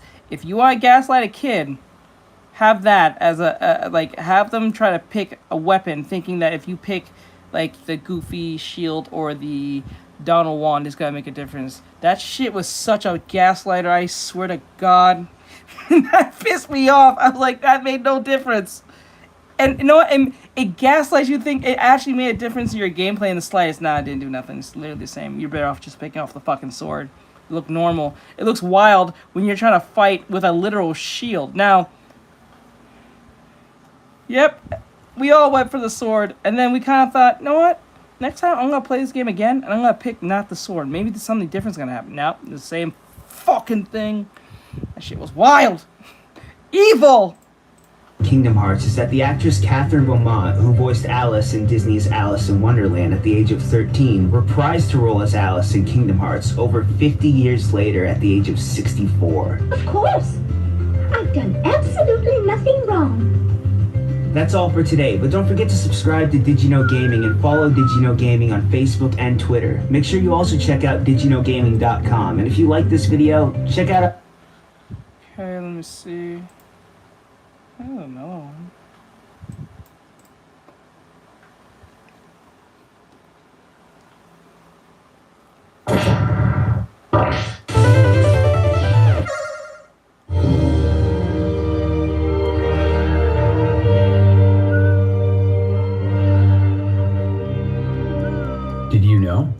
teasers and trailers from the Kingdom Hearts series have featured scenes that were either heavily altered or unused in the final products. The very first trailer for Kingdom Hearts features a segment with Riku standing atop Big Ben in Neverland, not seen in the final game. Additionally, Donald Duck and Goofy wear their traditional outfits, rather than the Final Fantasy-inspired costumes they were given in-game. The first trailer for Kingdom Hearts 2 also included several tweaked scenes. Most notably is that Sora, Donald, Goofy, and 5 members of Organization 13 are seen in the Hollow Bastion level from the first game, and there's a comedic scene where Donald freezes himself with magic. Interestingly, Roxas's face was also obscured for the entirety of the trailer and other early promotional materials for reasons that aren't entirely clear. A partially hidden end-of-game teaser for Kingdom Hearts 2 was included in the first game, titled Another Side, Another Story. The teaser featured pre-rendered CG animation created by some of the same team that animated the Final Fantasy VII spin-off, Advent Children. Though conceived as a non-canon concept trailer showcasing unconnected ideas for a sequel, several aspects of the trailer did eventually make their way into official parts of the series. The main sequence from the video was briefly retold in Kingdom Hearts 2 through a flashback, and they do that same type of shit with Boruto. Not the same team, but then they do that same shit with Boruto. When they first started Boruto, they try to give you, like, there's a big thing that happens in Boruto that you kind of assume that Naruto's dead or something. And then they change the dialogue to a degree where it kind of changed the whole... Yep. I hate when they do that. That shit is such a gaslighter. Don't do that. That shit's stupid. Like... Yep, don't do that. That shit pissed me off. I'm like, bro, okay, I understand you want people to get hype. I understand you want mystery. I know you're trying to, do that allure people into your story type stuff. I get that, right? But don't do that and then going to eventually change it. Have a concrete thing, especially if it's going to be the sequel, and stick to it. Don't do that bullshit. That shit's annoying, especially if it's like a trailer. Right? That's what I'm saying.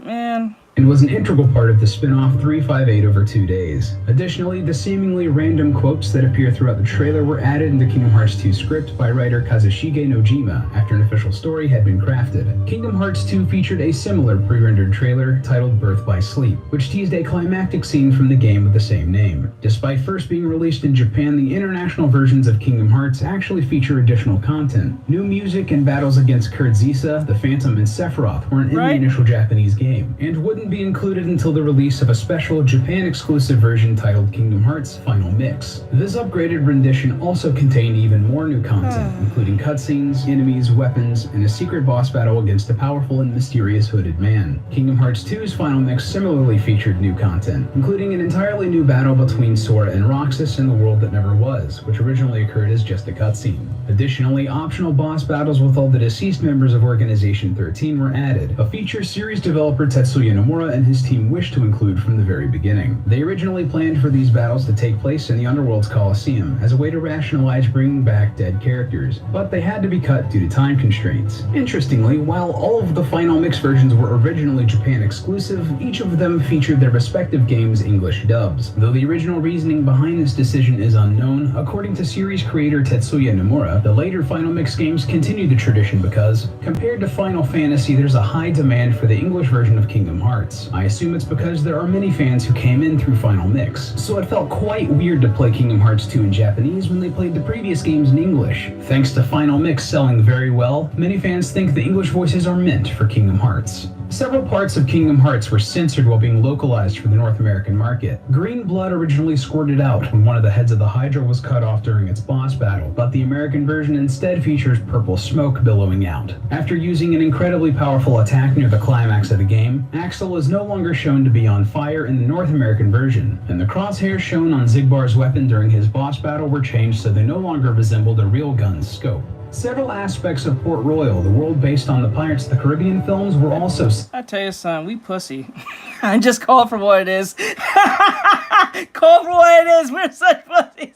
God damn. censored. The guns held by enemy pirates were changed to crossbows in the North American release, despite still producing a gunshot when fired. These pirate enemies also no longer catch on fire when hit with fire-based magic attacks. The cutscene where Jack Sparrow was stabbed by Captain Barbossa was tweaked and no longer features a sword sticking out of Jack. And the scene where Will Turner threatens to shoot himself while nearly identical to the films in the Japanese release was reanimated for the international market. In the March 2007 issue of Electronic Gaming Monthly, a new Wii-exclusive game called Mushroom Kingdom Hearts was teased. The magazine claimed that this new title in the franchise would include both new and returning Disney and Kingdom Hearts characters alongside Nintendo characters and worlds. The article was complete with new artwork of a redesigned Mario holding a Keyblade alongside Sora and Mickey Mouse, and a logo featuring the iconic Super Mario mushroom with the Kingdom Hearts crown symbol on its head. This game, of course, never materialized. EGM later confirmed that this article was their annual April Fool's joke, and that the Mario render was just Photoshopped Super Mario Sunshine artwork. There have been other real projects in the Kingdom Hearts franchise that were put into production but never saw release. After the success of the first Kingdom Hearts game in the early 2000s, Disney and Square put an animated adaptation into production. The two companies hired storyboard artist Seth Kearsley of Disney's television animation division to write and direct an animatic pilot for a potential series, and he was given complete creative freedom over the project. After playing through the first game, Kearsley constructed his own interpretation of Sora's journey to Agrabah. He was given access to the Disney Animation Archive, and intended to use the actual background from the Aladdin animated feature to both save money and give the series an authentic feel. Kearsley later uploaded several storyboards from the pilot Art style's ugly. I'm sorry. The internet in 2013, stating that despite testing extremely well with audiences, the show wasn't picked up because it was a vastly different interpretation of the Kingdom Hearts story. Disney and Square had already agreed to make more games and didn't want the series to conflict with any future plot points. Another Kingdom Hearts spin-off that never saw the light. It's not like Square Enix already does that. They already play the hold my beer, let me make this more complicated than it has to be type challenge. We don't need you Westerners putting your bullshit in our shit. We already make it complicated. Don't do this. So they said no. Like, listen, our complications is a lot more interesting than yo complications. Yo complications fall under being in the hospital. My complication becomes extremely imaginative. Difference. Simplicity is better. Light of Day was an iOS and Android title called Kingdom Hearts Fragmented Keys. This game was in development at Disney Interactive subsidiary Wide Load Games before its cancellation in early 2014. The title would have featured several Kingdom Hearts characters traveling to numerous Disney universes through a hub world and fighting evil along the way. Concept art for several Disney-themed worlds intended for Fragmented Keys was later leaked online, and included places based on Tron, Lilo and Stitch, Wreck-It Ralph, Tangled, Frozen, and most interestingly, the Star Wars Clone Wars cartoon, though it's unknown if any of this art made it past this one went hard, bro! The Clone Wars cartoon? The one that was playing on Cartoon Network way back when? Before Disney required LucasArts? Are you serious, bro? Oh, come on, man. Oh, bro, that's a big loss, dude. Do you know how hard the Clone Wars went? The cartoon? That shit still goes hard to this day! And I'm not even a fucking Star Wars fan. That shit went hard! Shit was dummy as shit. Like, oh my god. Like, bro. It was Samurai Jack, Star Wars. Literally, I'm not kidding. It was stoicism at its highest. Highest! For a kid show, bro! I'm telling you. Star Wars, the Clone Wars, the cartoon back in the early 2000s or mid 2000s would not be produced today. It will be considered toxic masculinity because it's too stoic or some stupid shit. I'm telling you, that shit went hard. General Grievous, I was fucking scared of this, bro. When I saw him on screen, I was scared of him because he was the way he just took on the other Jedis and then took their shit as trophies. That shit go hard. That shit crazy. I'm like, no, bro. No. I don't think Sora will be able to beat General Grievous. I'm just being honest right now. He was a straight menace. He was a straight menace. Imagine Sora going toe-to-toe with Grievous, bro. Imagine. Oh my god. No, bro. That would go crazy. The conceptual phase, Fired. series creator Tetsuya Nomura is an admitted fan of Star Wars and has mentioned in the past that he would jump at the chance to include the franchise in Kingdom Hearts. Don't forget to subscribe to Digital Right? Gaming for more facts and trivia. And hey, my name's And Leon, remember, part of a I channel. think, did he have force powers? I think he had force powers too. Yeah, he had force powers, right? Yes! Bro, oh man. Called Arcadia. If you want to check us out, click the annotation. It'll take you to a video I did about the evolution of the jump mechanic in video games. See, there's jumping in Kingdom Hearts. I know what I'm doing. Let me see this one. Developers.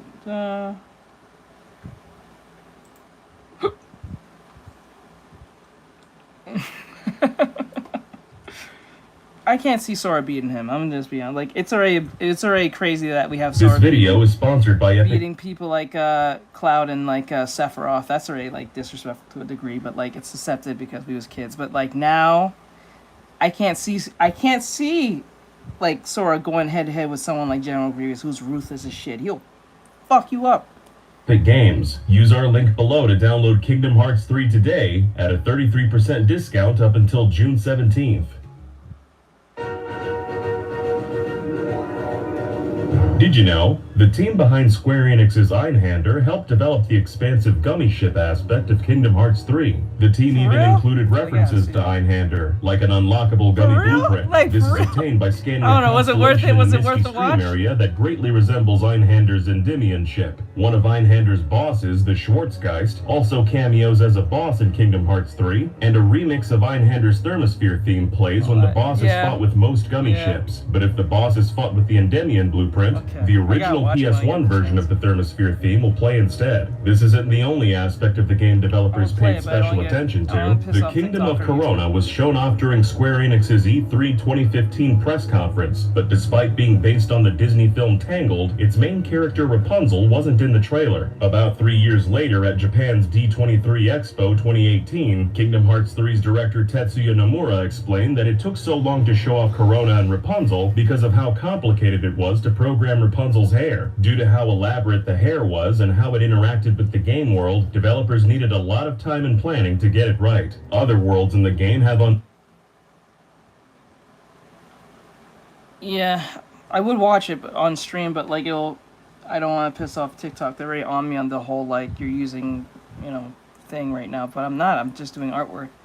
At this moment, we're doing a little different because this is a education type video, and I'm pausing every time giving my opinion. So, and I wouldn't want to pause every time when we're watching the fight, and then they say, "Oh, you're using other people's work." So I'm trying to avoid that. I'm so fucking annoyed with that.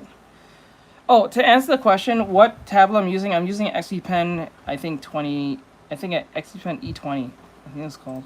unlikely inspirations. Although Mount Olympus is a real place in Greece, Kingdom Hearts 3's Olympus world, which is based on Disney's Hercules, was based on North America. According to Nomura, the world's environmental design was inspired by California's Yosemite National Park. This came after co-director Tai Yasue took a trip to Yosemite and was struck by the park's scenery. Tetsuya Nomura also said in 2018 that for the longest time his biggest wish for Kingdom Hearts was to include a Pixar world, but it took almost 17 years for Pixar characters and worlds to be included in the series. Not only was the original game planned to have a world based on Toy Story, but Kingdom Hearts 2 was set to feature Buzz Lightyear and Woody. However, Tetsuya Nomura and the rest of the team never had a chance to pitch their inclusion to Disney. Disney would purchase Pixar in its entirety in 2006, which made it easier to include Pixar's creations when it came time to develop Kingdom Hearts 3. After it was confirmed Pixar's works would be incorporated into Kingdom Hearts, Square Enix began working with Pixar to make sure their worlds received the utmost care. Pixar in particular were very thorough about how their worlds would appear. Jason Katz, production assistant at Pixar Animation Studios, told Disney Fan Club... Oh, I recognize him. I know who that is. I seen him. I seen him work at Pixar before. I seen him before. D23 magazine, I had many exchanges where I emphasized the importance between the two types of wallpaper in Andy's room. If clouds are depicted on it, this is the first film. If it's one of the following films, the wallpaper depicts stars. And there's no negotiation possible. The team at Pixar also wanted to make sure any continuity issues were accounted for. They talk about where Kingdom Hearts 3 would take place in the Toy Story timeline, and ask why none of the Toy Story characters mentioned meeting Sora in the movies. The world representing Toy Story and Kingdom Hearts ended up being a big toy store, and while it was being made, developers at Square Enix would tell Pixar staff about the memories they had of their childhood toys. But Toy Story wasn't the only Pixar world to be featured in the game. When time came to merge the worlds of Kingdom Hearts and Monsters Inc.,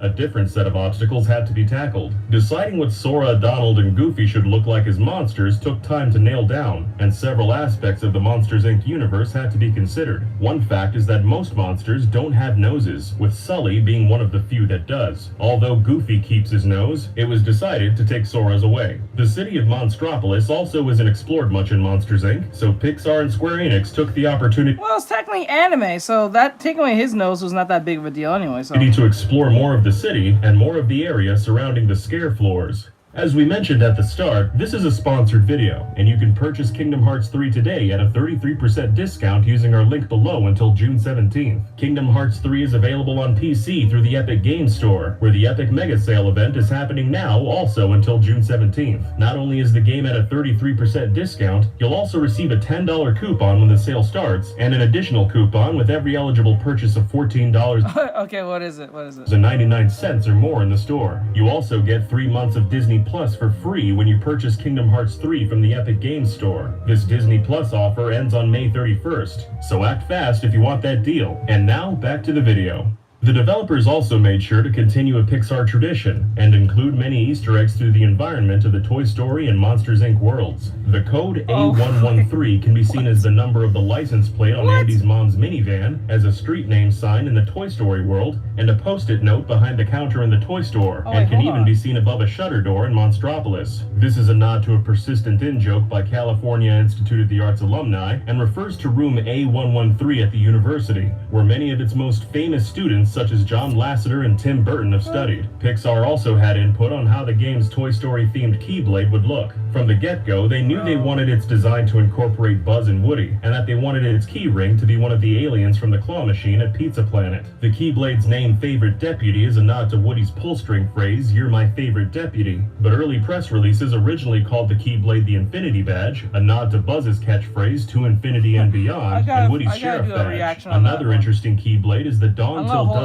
which is actually a 7-Eleven themed weapon. Although the weapon can be obtained in all regions as DLC, the item was originally a Japan exclusive piece of content that could only be obtained by pre-ordering Kingdom Hearts 3 at 7-Eleven in Japan. The blade's coloration references the 7-Eleven logo, and its name is a nod to the fact that 7-Elevens are open between 7 a.m. and 11 p.m., from dawn until dusk. Another Keyblade with a nod in its name is the Braveheart, which references a recurring weapon of the same name in many Final Fantasy titles. Kingdom Hearts 3 has many other secrets and references. For instance, every single 2D minigame in the title is based on an early Disney short from the 1920s, 30s, or 40s. Many of these minigames even share the same name as the shorts they're based on. Another fun fact is that during a scene with Vexen and Demyx in the Radiant Garden, Demyx spouts the line, "Yes, Demyx time." This may be a reference to the web series Demyx Time, which released in the late 2000s and followed a cosplayer dressed as Demyx going over his daily life and events inside Organization 13 in character. Another secret can be found right on the game's box art. The clock on the tower to the left of the characters actually has 13 Roman numerals on its face instead of 12. Not only this, but they're out of order, and the two hands on the clock are pointing to 13 and a 7. This likely represents the 7 lights and 13 darknesses that play a major role in this game's story. The clock tower itself bears a striking resemblance to the Docomo building in Shinjuku, Japan. Kingdom Hearts 3 also has a lot of secret references written in Latin. The world name of the game's final world, Scala ad Caelum, translates as Stairway to Heaven in Latin, and may be a nod to the popular rock song of the same name by Led Zeppelin. The city world Quadratum also has an interesting name. Quadratum means square in Latin, which references the game's developer and publisher, Square Enix. The inscription on the black box is also a reference to the Latin names of the 7 deadly sins. Superbia is the Latin word for pride, with super meaning above, and the suffix bia meaning a life being lived in the style of the word it's attached to. The other 6 sins are referenced in the names of the 6 apprentices of the Master of Masters. Aced is shortened from the Latin word acedia, meaning sloth.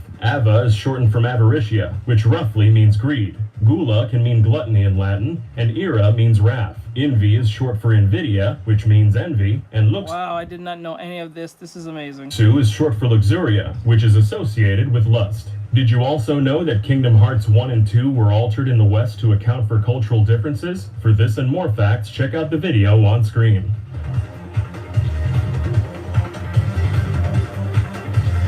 Huh.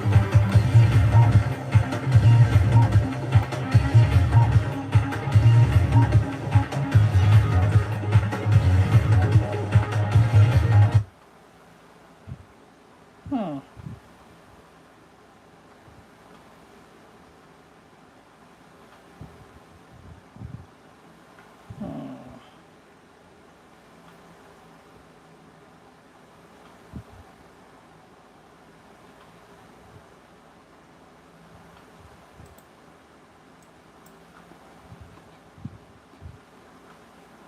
This popular animation studio has been breaking the backs of its artists, making them work insane hours with barely no sleep, insufficient pay for all their effort, and working insane deadlines animating your favorite show while it was being aired at the same time. Welcome to Studio Mappa, the anime industry's knight in shining armor, blessing us with amazing shows like Jujutsu Kaisen, Chainsaw Man, Maboroshi. The list goes on and on. But it would seem the cost of blessing our eyes with these glorious masterpieces of 16 moving drawings per second is the animators being pushed to the brink of normal human capacity, making them work insanely long hours, ridiculous deadlines, and practically impossible studio situations, leading to multiple artists having numerous mental health breakdowns. This animator shared what it looked like working on Attack on Titans behind the scenes, and taking one glance at the animator, you can tell they have been fighting metaphorical demons and losing hours of sleep every night, judging from just how bad their eyes looked. And this is coming from someone that also has bad eyes. Oh, Jesus Christ.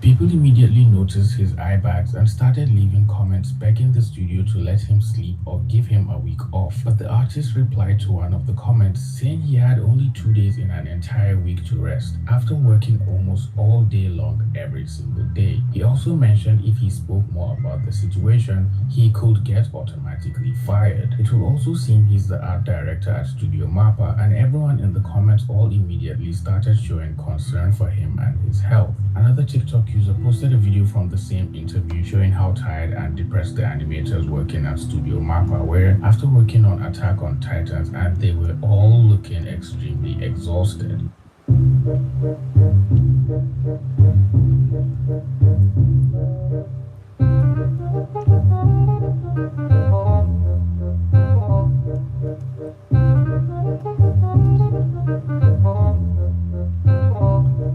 Not gonna lie to you, these are the people who are gonna end up using AI for virtually everything at this point, because they already did the slog and the most of the work, like, throughout their years.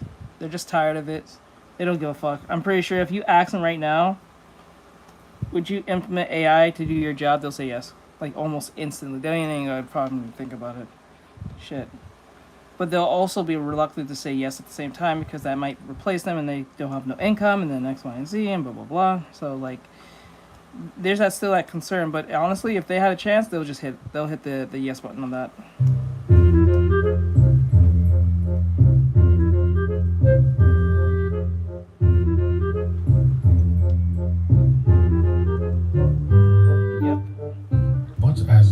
expect, TikTok's reaction to these artists just complaining about how they're being worked to the brim has been to make memes out of the situation, turning the realities of most of these animators into myopic parodies to quote-unquote lighten the situation, which really isn't helping the artists in any way. I mean, take a look at this one, for example. Happy holidays, everyone! I'm here for all of you! You guys are reanimating all of Naruto! I can't do this anymore! I'm going on strike! Why are you going on strike? I want to ask your wife what she thinks about that. What'd you do to her? Does anybody else want to go on strike? Awesome, guys! We'll keep up the great work, okay? Guess what? We just picked up One Punch Man Season 3! Oh, come on, guys! Hold on, attitude. Hey, how's this 5,000 friends going? Can I get paid? Of course, here you go. Hey, how's the One Saga Season 2 going? Of course not! Hey, how's Attack on Titan Season 4 Part 3 going? Now don't get me wrong, there isn't anything inherently bad with making humorous jokes about the situation, but these jokes are made at the expense of the artists and animators, and nothing is being done to change their day-to-day experience working I'm doing at some Studio lessons. Mappa, or at Oh, least not reduce lessons. I'm their doing a workload quick so they sketch. could sleep and properly And then rest moving their on to the bodies next after one. working so much. Just scrolling through the hashtag Mappa animators will bless your eyes with many I'm just making memes quick of the sketches. Mappa situation, I'm cleaning all this one showing up. the artists in gruesome situations as the butt of the joke. Life of the animators working in the studio have apparently become every meme's plot point at the end of every video. It will seem Studio Mappa itself released a new show that follows the life of an animator working in the studio, which also had a lot of people on TikTok questioning the welfare of Studio Mappa animators, calling the show a disguised cry for help by the artists. Mappa making their animators animate their own torture. That's crazy. This is gonna be the most depressing anime ever. Imagine animating your workday. While it hasn't been directly confirmed if the show is based on an actual animator's life, it does explore quite a lot of themes from the animation industry and references the different experiences of artists and animators working directly in the animation industry. But Mappa wasn't always known as the studio suffocating its artists with exhaustion and overworking them to the core. Actually, it started off as a rather safe haven. Studio Mappa was founded in 2011 by Masao Maruyama, You have to a put- well-known figure I in the don't anime do world the and a requests, you co-founder gotta pay of for popular animation studio Madhouse. Pretty much. He later left Madhouse and decided to start his own animation studio, Mappa, which stands for Maruyama Animation Produce Project Association, which is rather a lot to say out loud, so Mappa is just fine.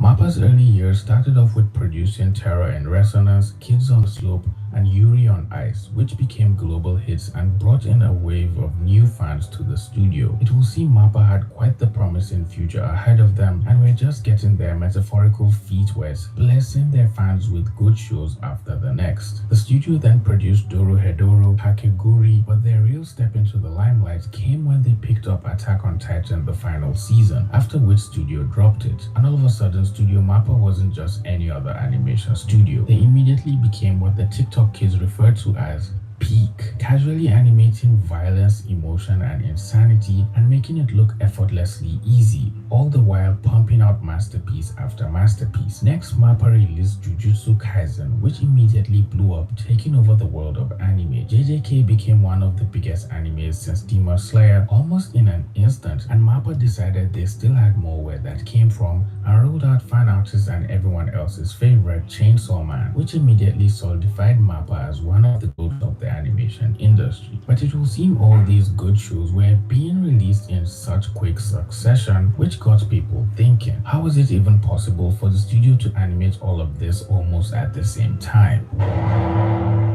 Studio Mappa's production pipeline is metaphorically chaos in a trench coat after shocking revelations were brought to light by animators who worked at the studio. Animators who worked on Chainsaw Man claimed they were working 10 to 14 hours a day, and some even said they received no prep time and were assigned scenes just days before they were due. Some freelancers shit. who also worked with Studio Mappa have gone on record saying the schedules were unrealistic, with the pay also being low compared to the amount of hell work no. they were putting in. And to top that off, revisions came in at the last minute with no room to give them any time to catch their breath. Some animators even refused to return for the next season of Jujutsu Kaisen because of how bad the experience was. Artist and animator Lee Cree shared a 2-part video series talking about their experience working at Studio Mappa, and even going as far as breaking down every single thing that happened along the way. After everything that has happened on the show, I felt like I was truly going through it. I think like the very first intro, I was very like, I want to say happy, but like pretty normal. Like, oh yeah, I'm excited to work on the show, whatever. And at that time and moment, it was like any other anime production I worked on. And then somewhere we took a hard left turn and it became a roller coaster ride. But yeah, I went from like, I'm excited to work on this show with a director that I really admire, to progressively tired, exhausted, angry, and depressed. Each video is really good and almost an hour long, so make sure you go watch those videos after watching this one if you want to know what it really takes working at Studio Mappa, or basically what it takes to freelance for an animation studio. Apparently, it will seem Jujutsu Kaisen Season 2 in particular broke the poor animators working on the show into tiny bits and pieces that couldn't be put back together again. The show was being produced on an insanely week-to-week schedule while it was still airing at the same time, which is just literally insane. The animators definitely wouldn't even be allowed to take a minute to rest, and trying to take a short nap during your break time will probably get you smacked on the back of your head. This was literally modern day slavery. You cannot tell me otherwise. Apparently, storyboards for the final episodes weren't even done when the first ones were airing, and some cuts were animated the same week they were supposed to be broadcasted. Mappa animators literally drawing scenes during the week they were being aired to millions of viewers is an insane time crunch I can't even begin to explain to the normal person. According to Studio Mappa CEO Monabu Osuka, when he was asked about the crazy workload the animators were forced to deal with, he brushed it off saying this kind of grind was necessary to compete in the modern day anime industry, because apparently they were working hard to give fans what they want, but doing all of that at the expense of the animators' health is pretty wild to me. Just the mere thought of keeping late nights for hours on end every other week and then getting 2 days or less to rest after doing all that non-stop work feels like a walking disaster waiting to happen. And this is not the first time we've heard of crazy deadlines and tight schedules in the animation industry, but Studio Mappa is apparently making it a challenge to see who can run their artists to an early grave first. And in the light of trying unhealthy challenges, YouTuber Bonaye decided to try out becoming a Studio Mappa animator for 72 hours to see if they could challenge themselves and push their body and skills to the limit in a bid to see if they could survive what it takes to work in the harsh conditions the animators were forced to work in every other day. For the next 72 hours, I'm gonna work like a Mappa animator. This means 12-hour shifts and a crazy deadline of only 3 days to make a highly complex animation. Let's hope I can finish this in time and not burn out. I actually woke up at 7 to be able to make myself some breakfast to get the day started well. My shifts are gonna be from 9 a.m. all the way to 9 p.m. So eating a nice, nutritious breakfast was gonna be very important. I think the video is starting off pretty well. Yeah, I remember him saying is this. eating what I think we seems did that to be video. an adequate breakfast that might hold him for a couple of hours, if not almost through the morning shifts. I have a feeling the animators working at Studio Mappa probably wouldn't be eating as much food and will be working for the most part on an empty stomach. But I sure do hope I'm wrong. My first task was to plan out what I was gonna make, and since it needs to be Mappa related, I'll be animating a little showdown between Gojo and Sukuna. Not too long after I started drawing, I began to feel terrible, presumably from my lack of quality sleep. I'm 3 hours in and I just finished the storyboard. Man, I'm exhausted. I feel like I can faint at any moment. Now I think this part is what's probably going to make his challenge the hardest. You see, usually animators don't have to think about the entire scene and plan it out because someone has already done the storyboards and the animatics, and then the key animator has already laid out the scene for for them. So if the animator is just an in-betweener, which is someone who draws the remaining frames after the key animator has done his job, they're practically going to have an easier time than Bonae here. But let's see how it goes. Yeah. The first cut is going to show Sukuna on the ground looking up at Gojo, who is standing on a huge rock. There's also wind blowing in the environment to add some drama. The second cut is a shot of Sukuna's face. He's going to transition from a serious expression to an evil smile, and the wind is still blowing on him. Pause. Cut 3 features a close-up of Gojo's face. The camera slowly zooms in as he blinks and hair blows in the wind. Cut 4 will show fire igniting from Sukuna's hand. Then in cut 5, Sukuna is going to raise his hands to start charging up for an attack. Cut 6 has a crazy camera zoom and rotation shot up to Gojo, revealing that he's charging up his purple attack. In cut 7, Sukuna is going to pop up his head and then raise his hand with fire. Next, in cut 8, Sukuna's fire arrow attack will be revealed with the camera moving away from his face. In cut 9, Sukuna will charge up the fire arrow attack before quickly releasing it with a ton of force. And in the final cut, the camera will zoom out to show both of the attacks colliding with each other. All of this has to be done in only 3 days. I can't lie, his storyboards actually look pretty good. You can tell he has some experience just making drawings, and I have a feeling his animation at the end is going to look good as well. Mappa animators have to deal with stuff like this all the time and under a lot more pressure than me, so I'm only getting a little taste of what they have to go through on the daily. Given the background heavy scenes, I thought it would be a good idea to use quite a bit of CGI to save me some time and a lot of headaches. Oh my god, background heavy scenes, drawing backgrounds has always been the bane of my existence, and just watching him power through it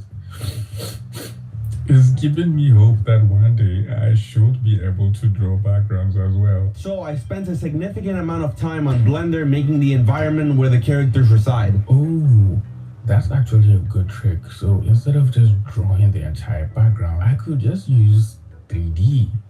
Only for me to learn a very harsh truth. I fucking suck at Blender. Okay, scratch that.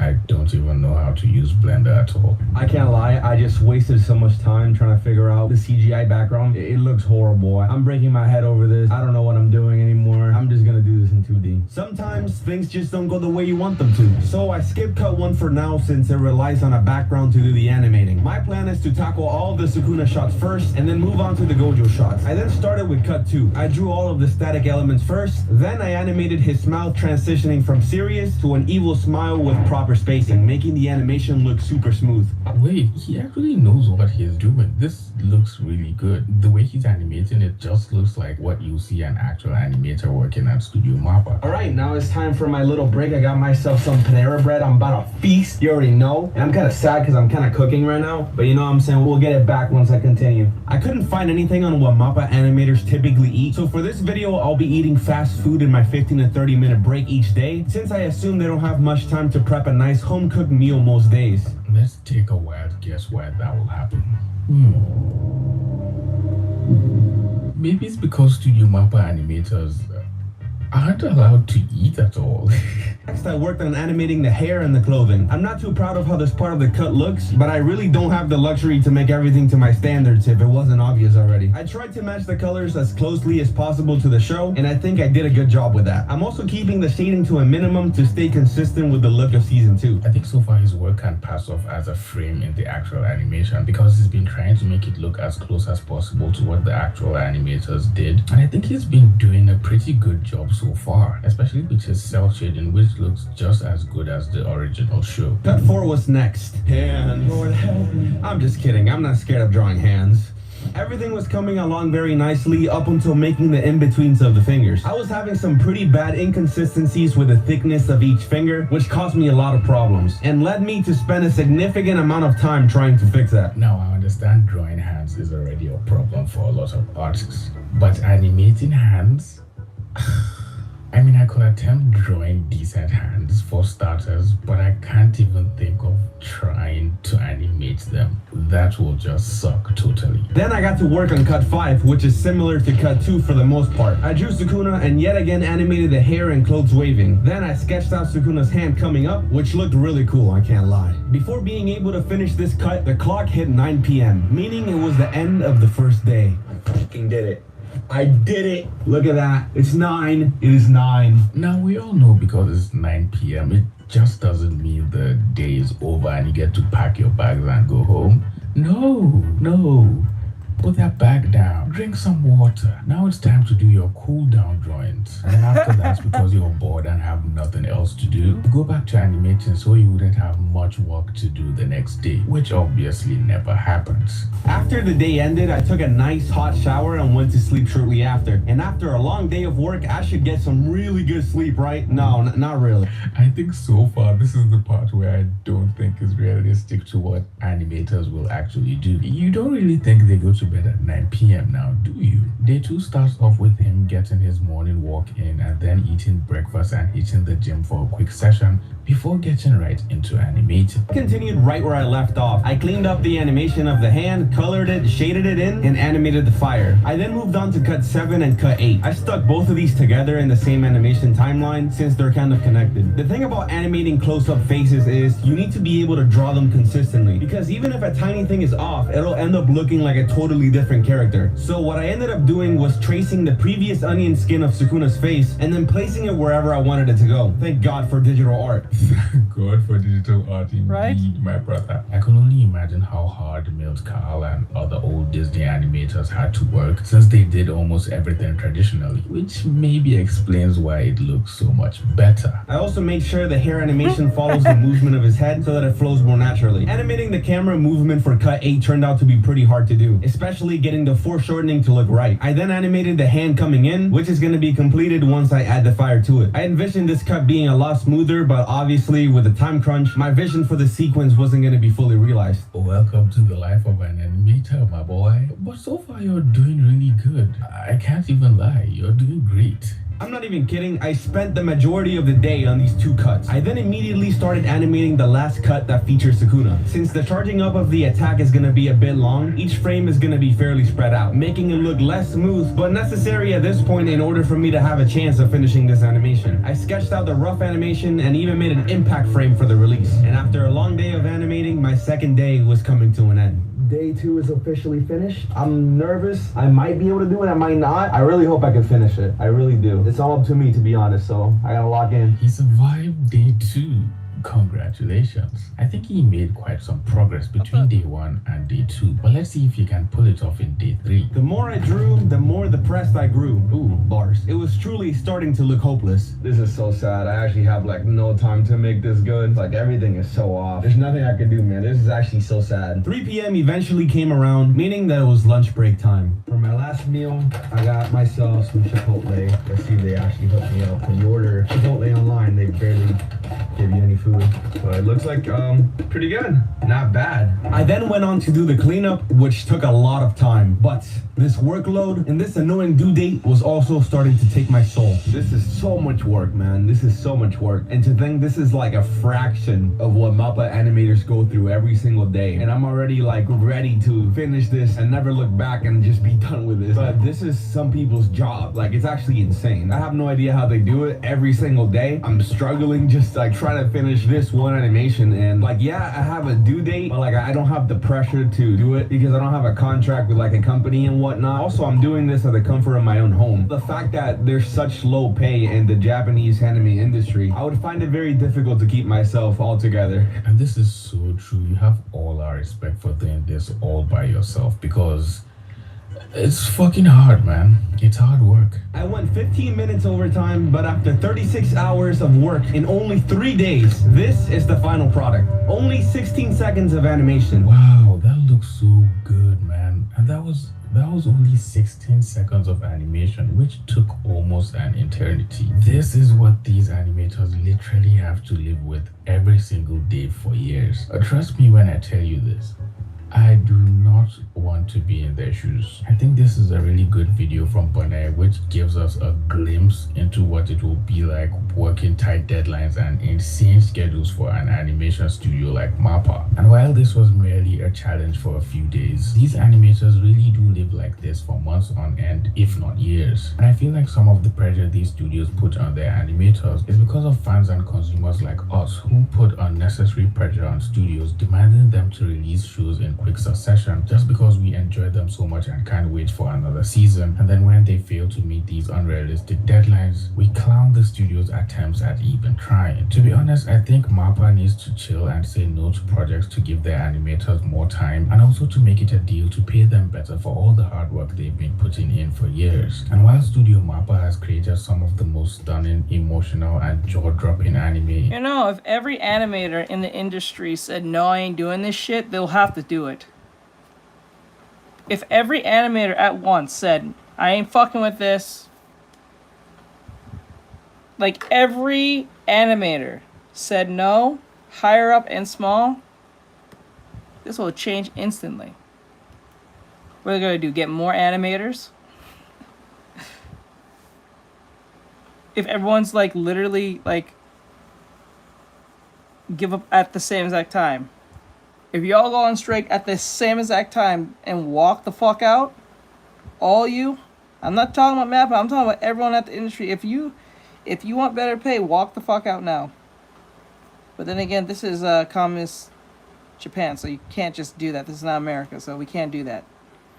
in history, this was only made possible by people who paid for it with their blood, sweat, and sleepless nights on end without hoping for this to change in the foreseeable future. So the next time you see a Mappa masterpiece across your For You page, remember the anime is fire because the team is literally on fire too. And maybe we all should stop fanning the flames and finally start asking the right questions. Well, it looks like you made it to the end of this video. If you enjoyed this video, please leave it a like, share the video with a friend who enjoys JJK just as much as we do, and subscribe to the channel if you're new here. With all that being said, I'll see all you pretty penguins in the next video. Bye. Okay, I'm gonna stop that now. That was fun.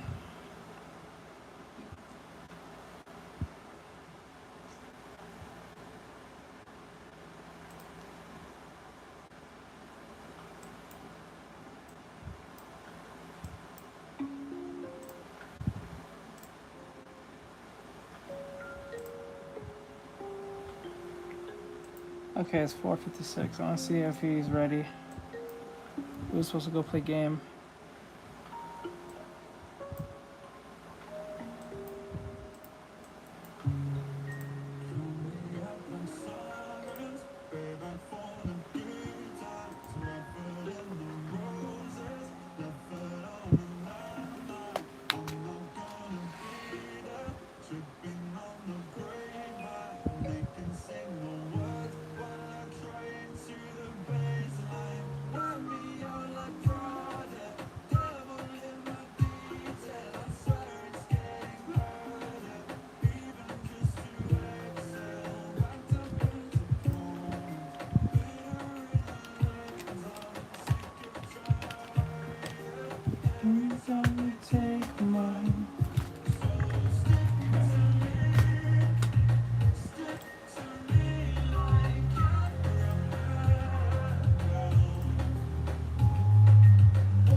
A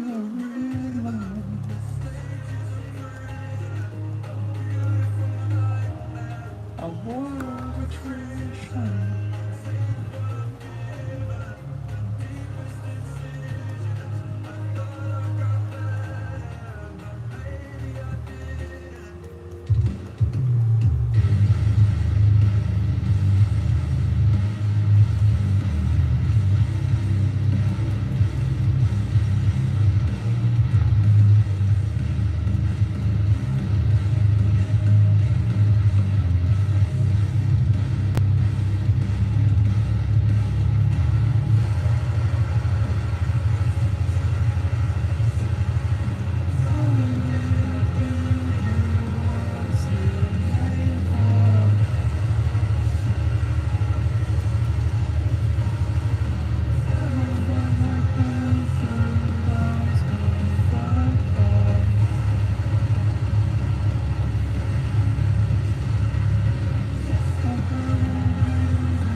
I'm gonna restart TikTok because TikTok's on some weird ass shit. I swear to God.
Okay, grab that.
just got a fish chunk. No.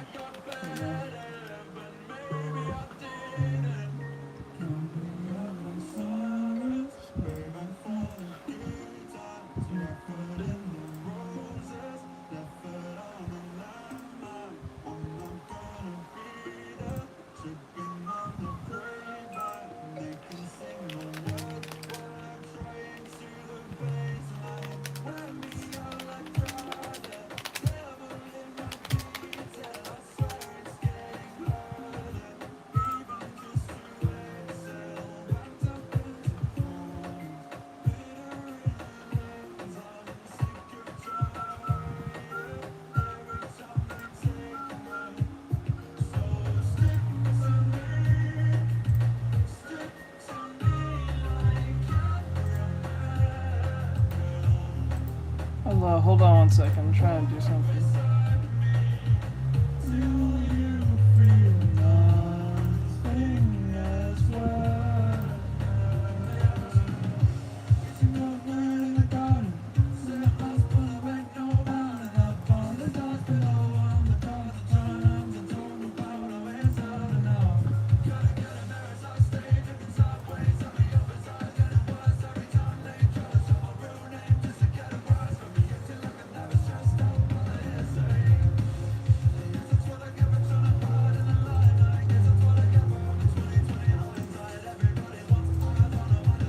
Okay.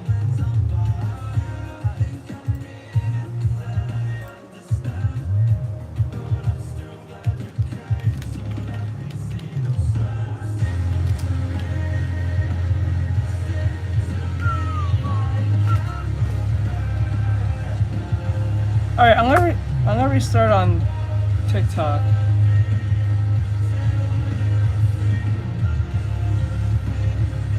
See if it works.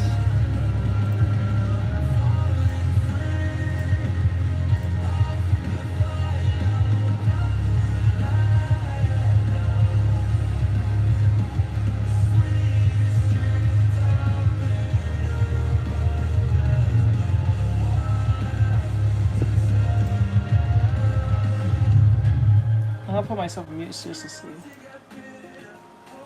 Just make sure.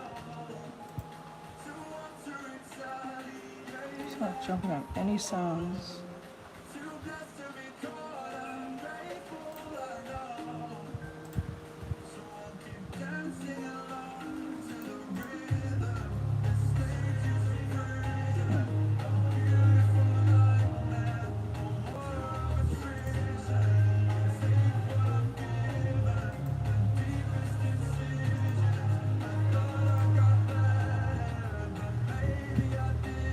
Oh my god. That is so stupid. That does make no damn sense.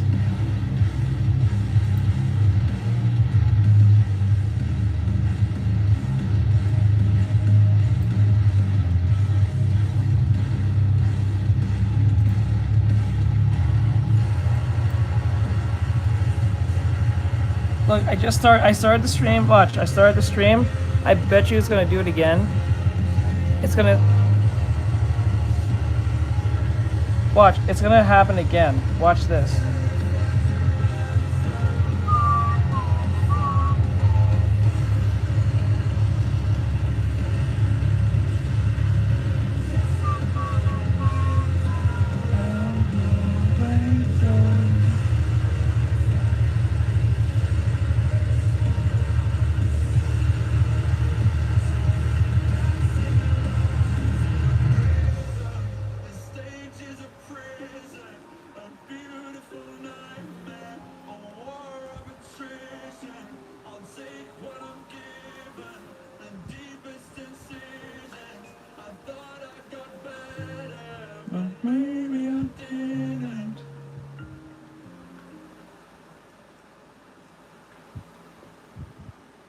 Okay.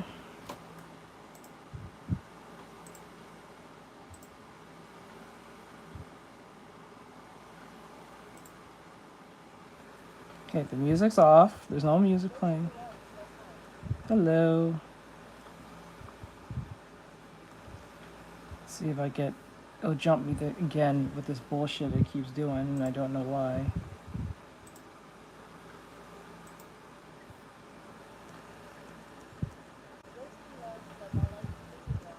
Thank you. I do appreciate it. Thank you. Trying to get this correct. Hello. TikTok's on some bullshit. It's been constantly telling me that I've been like, I don't know. I've been using repurposed content, which I have not. I don't know why it keeps saying that. So, I'm trying to see if it's a glitch. I think it's a weird glitch or something that's going on.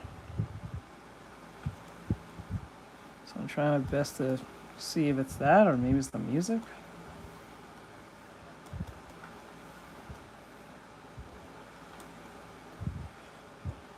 Thank you. Thank you. Okay, grab this part. Emojis. Let's go. Let me see here. Like that. Put the arms about here. Okay, and put the hand about here. Okay.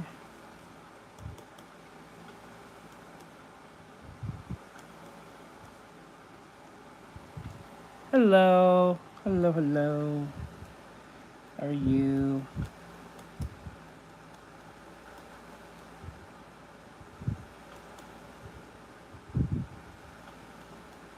Like that. That.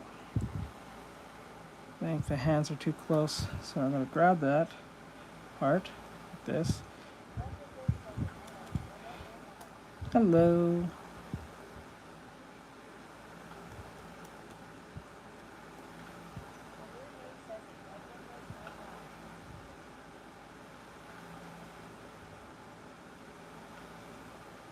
Okay.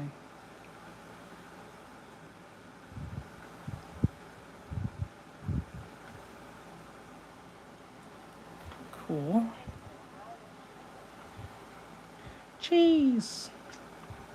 Cheese. Cheese.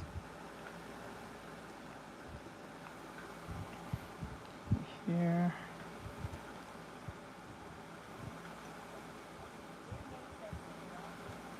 Cheese. Cheese. Oh. All about that cheese. Alright, have you looked at comic poses from Todd McFarlane, Jim Lee, and Ryan? Not really. No, not really.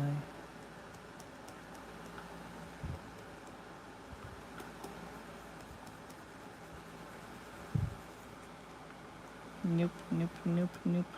Nope, nope, nope.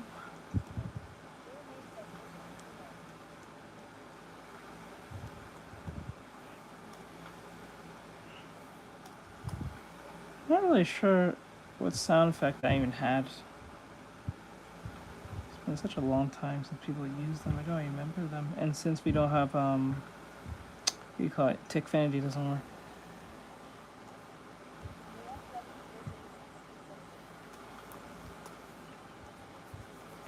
I actually totally forgot what sound effects that they even had. Oh. Okay, do this part. Do this part. Here.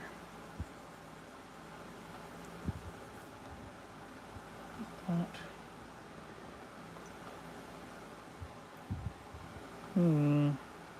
Now we have 6 people, 200 likes and stuff. I was sitting at...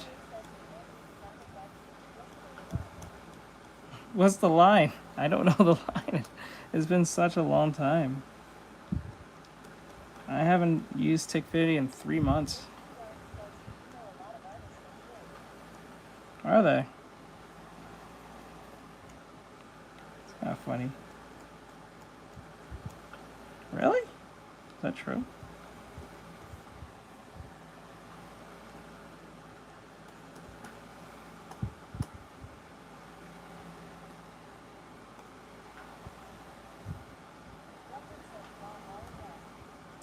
No, you're not gonna make a request. Yeah, you gotta pay for that. You gotta draw Wally till you pay for that. I don't do free requests. Nope, you have to pay for that. I don't do free requests. Someone requested me draw Asuna, and I did that. So if you want me to draw that, you gotta. I don't do free requests. Sorry.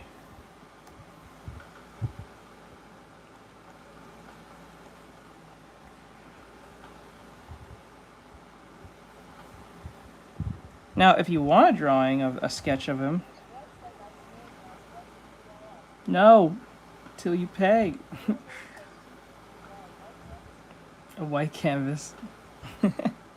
I gotcha. Bam. Bam. Gotcha. There we go. Don't ask me again or you're out of here. Unless you guys send a gift. And, right? Either you pay with gifts and you have to pay with a gift, and not Rose. It has to be either. I think the highest is a DJ Cat. The middle is a what is it? A red carpet, and I think the last one was I think it was a panther hand or paw or some shit like that. Panther hand is for a headshot. The red carpet is for a half body, and full body is the DJ Cat. Play hard.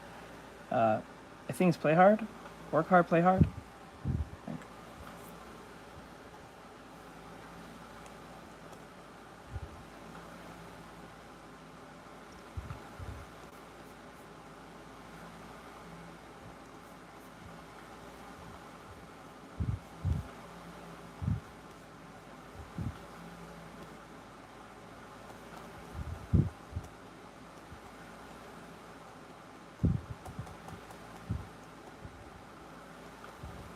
Oop, that looks horrible.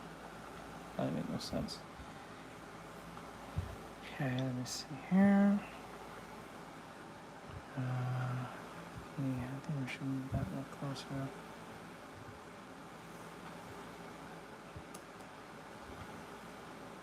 I think the light was about here. Did you? How do you like it?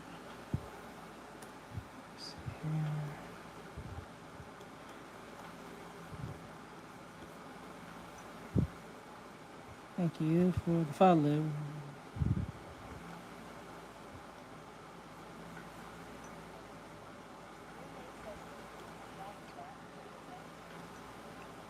No. Too small. And that one's too small for a rose.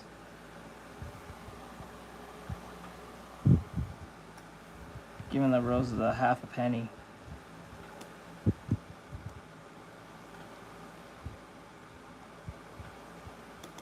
Even I know that's too low for even for a mustache.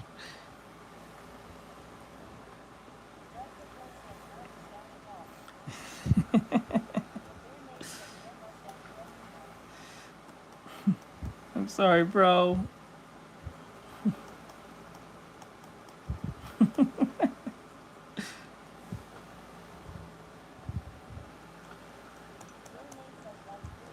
Now, if you sent a Rosa, then maybe you got ourselves talking.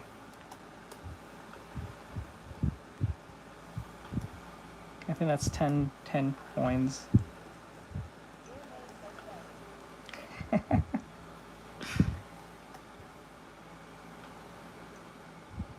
Oh shit!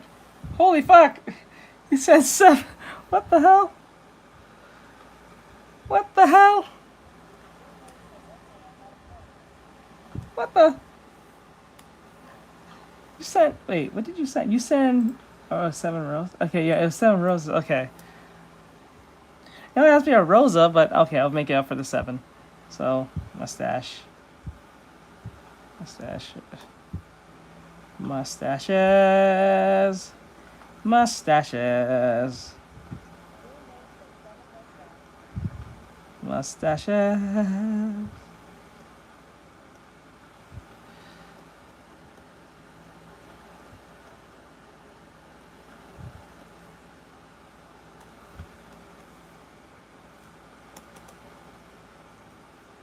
On.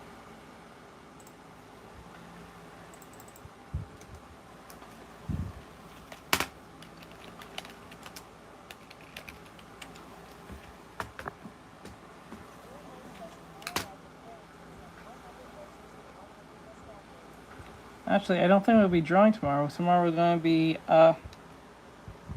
playing game, and today I'm waiting on Mike to get on so we can go play Repo, so you guys can mess with us using songs. I mean songs, using gifts to mess with us in the game today. Mustache. On.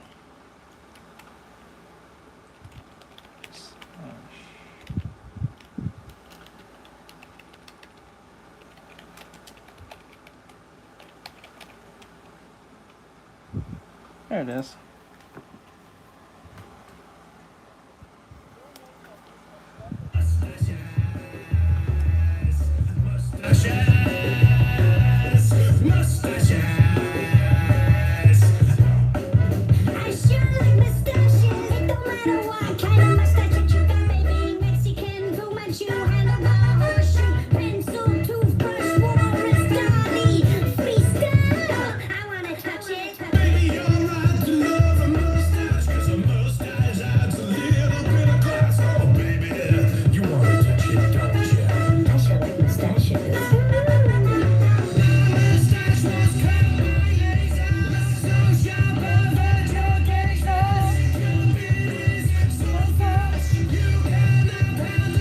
Alright.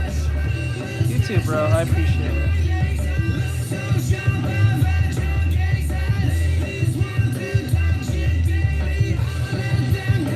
I like ladies. Mustaches. Mustaches. Mustaches. I tell you. Nope. Oop.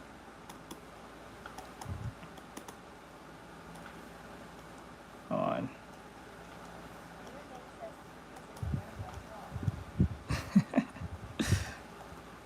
Let me see here.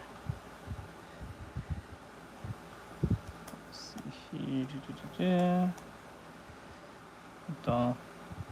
Yeah. Oh. Let's see here. Oh my god, dude.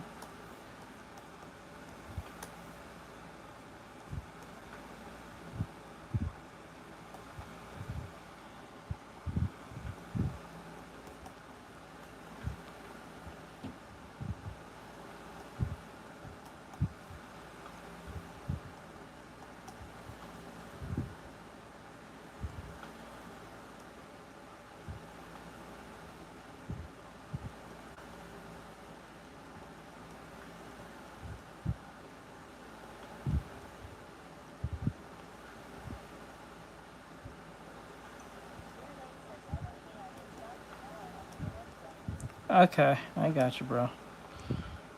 I got you. Okay. All about the mustaches. Laters.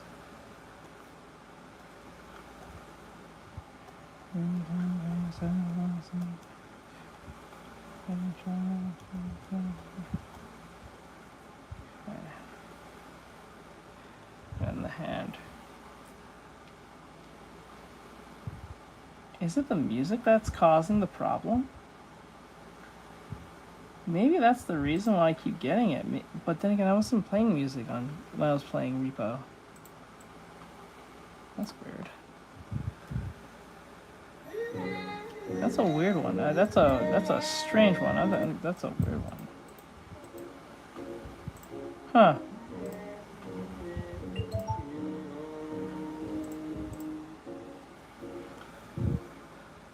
I'm riding around in my car's Gotcha, bro. Thank you, my dude. I appreciate it.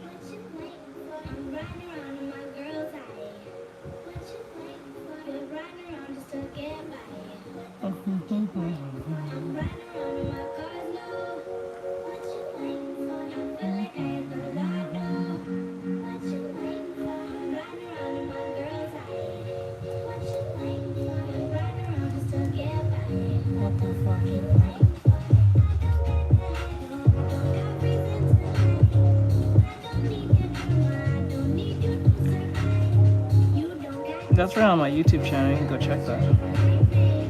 Actually, that's also on the TikTok. You can type in my tutorials on YouTube on TikTok on that particular thing. Same name, same everything. Link in bio, or you can type it in YouTube in shorts. Same name, same everything. Link in bio or in description.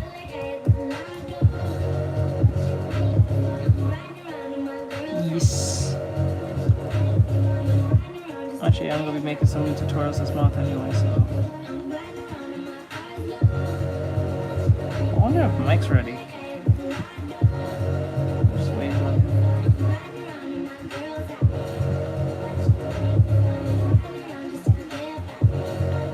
This one? Let's go. I'm at the grocery store. I'm glad that you like it. I didn't do so well on this post, so pretty much. This one's a good one.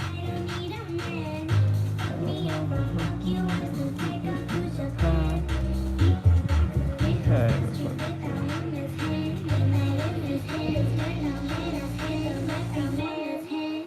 Good. I'm just waiting on Mike.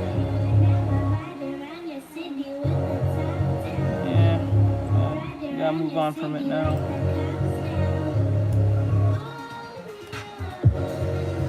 Right now, gotta move on from it.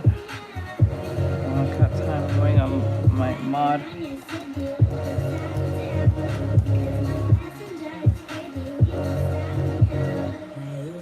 Around the city with my top down. I was looking for the heart that I don't got now. Said she came to me and questioned. She said, "Hi, my name is Kathy." She had California sunshine. I ain't come from, I don't have it. She shawty got me fooled on the road. She played it cool like a pro. Now I ride around the city and my passenger is empty. She don't wanna say she love me. She just flex and start to tell me that I'm riding around in my car's low.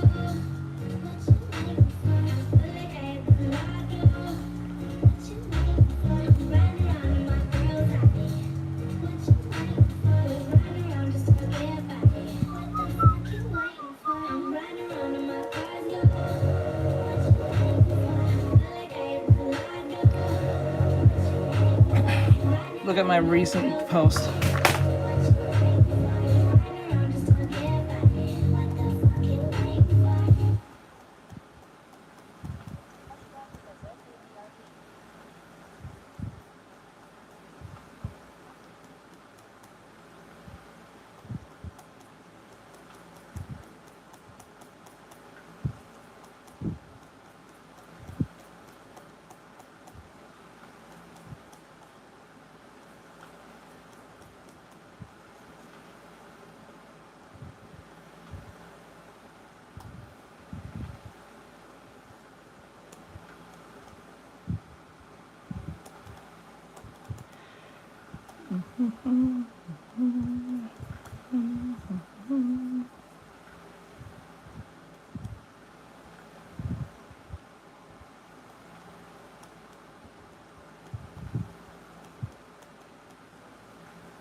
Okay.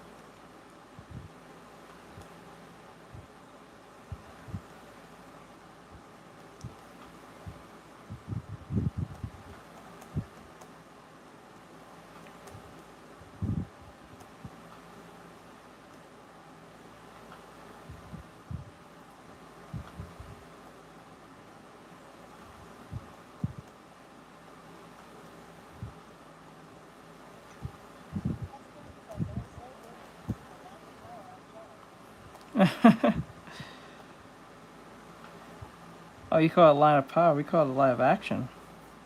That's what I call it. Guess everyone has their own. Yeah, it's called the line of action. The line.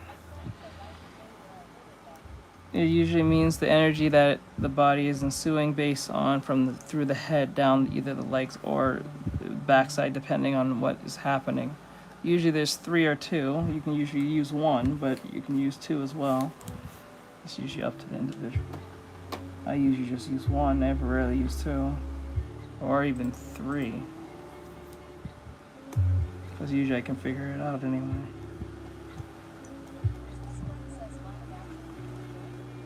No. No, it's for the whole body. Through the head down to the feet. Depending on what the thing is.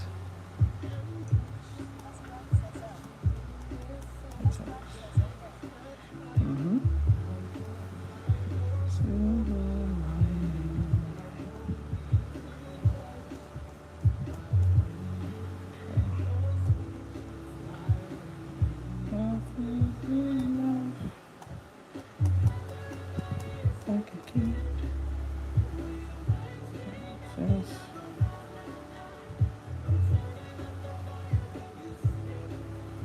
Is Mike ready? Is he still chopping those things? I may have to start without him.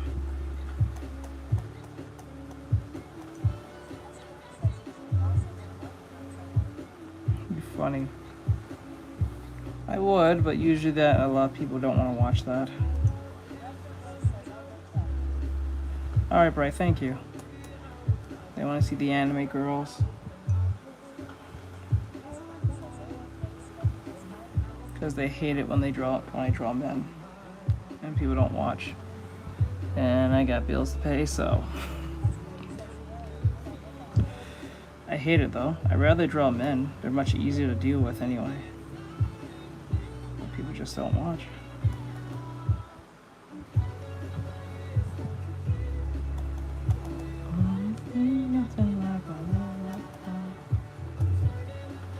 I find women much more challenging to draw compared to men.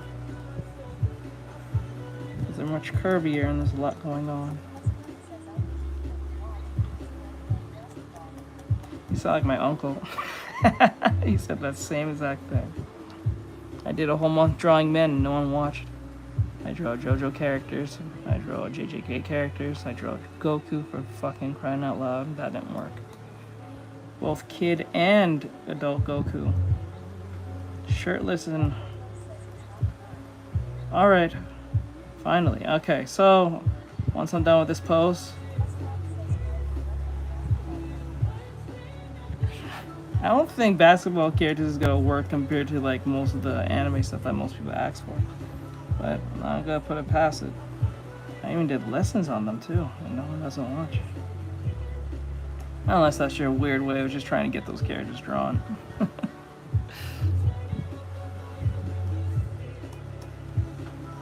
Alright, once I'm done with this pose, which will be in a couple of minutes, I will...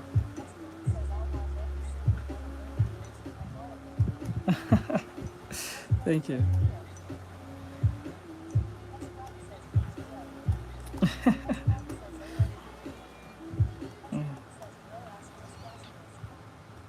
Just realized this neck is way too wide.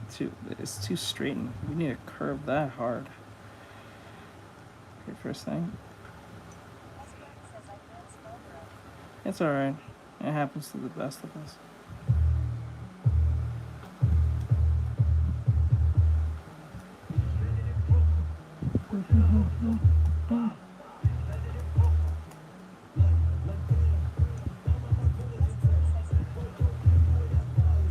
I've done that before. It's also posted. Actually, I lost a bet to my audience. They made me draw a Staffo doing the Yoruichi pose. That was not fun for me.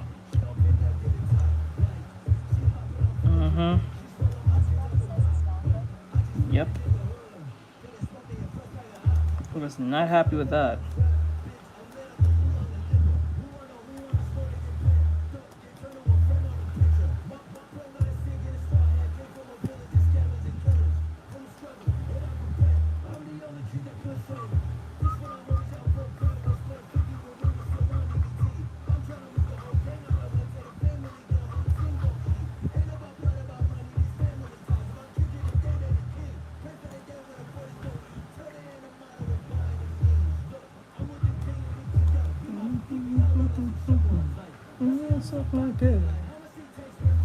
I wonder why he's now not saying I'm using overused content. I wonder.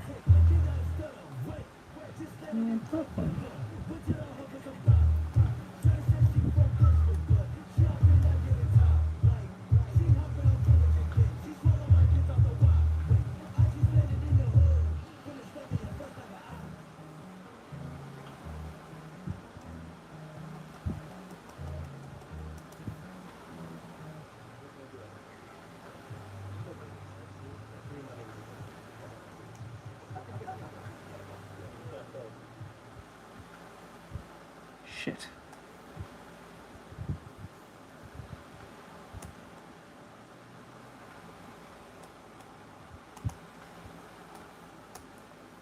That's the one thing I like about digital. Hello. Yep, that's what they're for.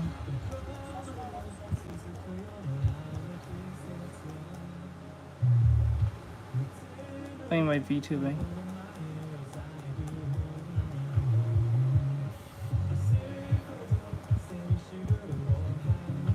The arm's a little too wide.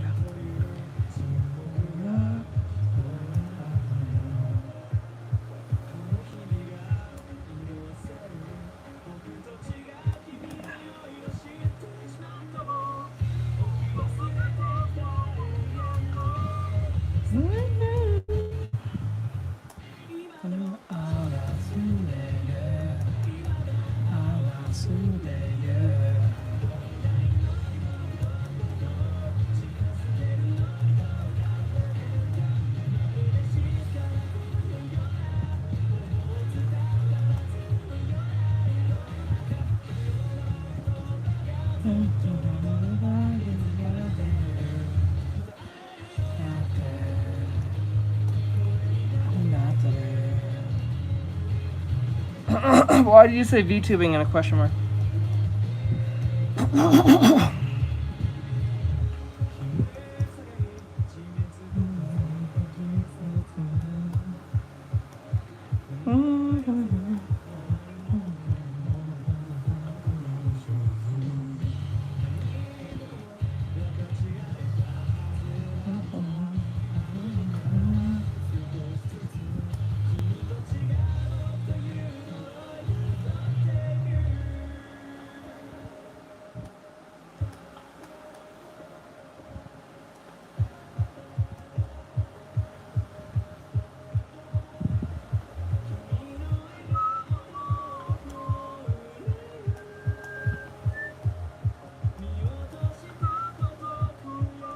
Just let everyone know, once I'm done with this sketch, oop, I forgot.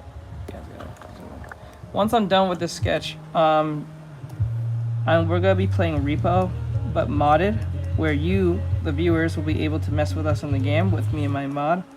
We're gonna be playing Repo, so So if you want to mess with us in the game, based on the gifts you give, you don't have to have the game or the mod. Hello. Shit like that. There we go. I think a little bit more.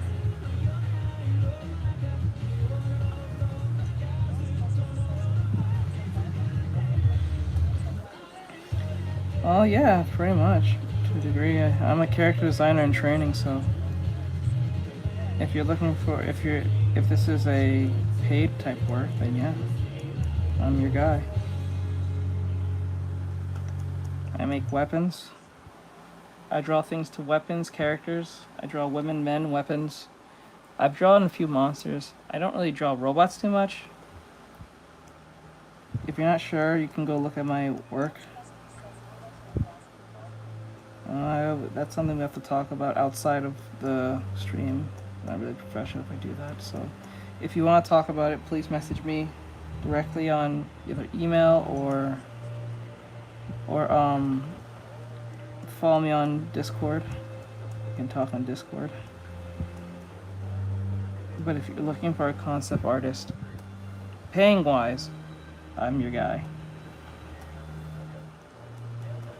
If you're still skeptical, you can go look at my work.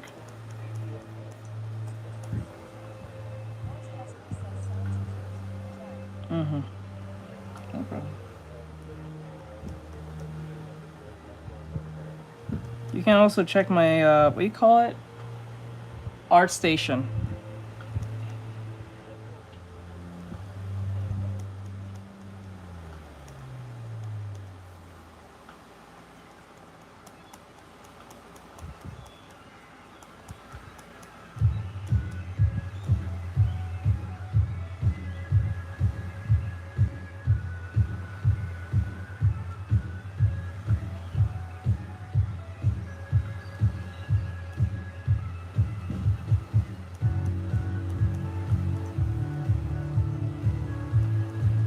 Oh no, we're gonna go play game after this.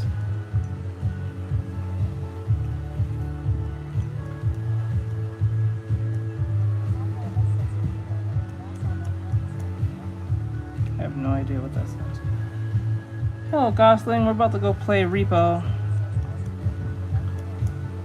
Pretty okay. Just doing quick practice. I was waiting on my mod, he finally finished, so I'm gonna finish this up real quick. And then we can go play. Oh, also we fixed the enemy problem. So you guys can drop gifts and drop monsters on us and stuff. So we fixed all of that. Let's go.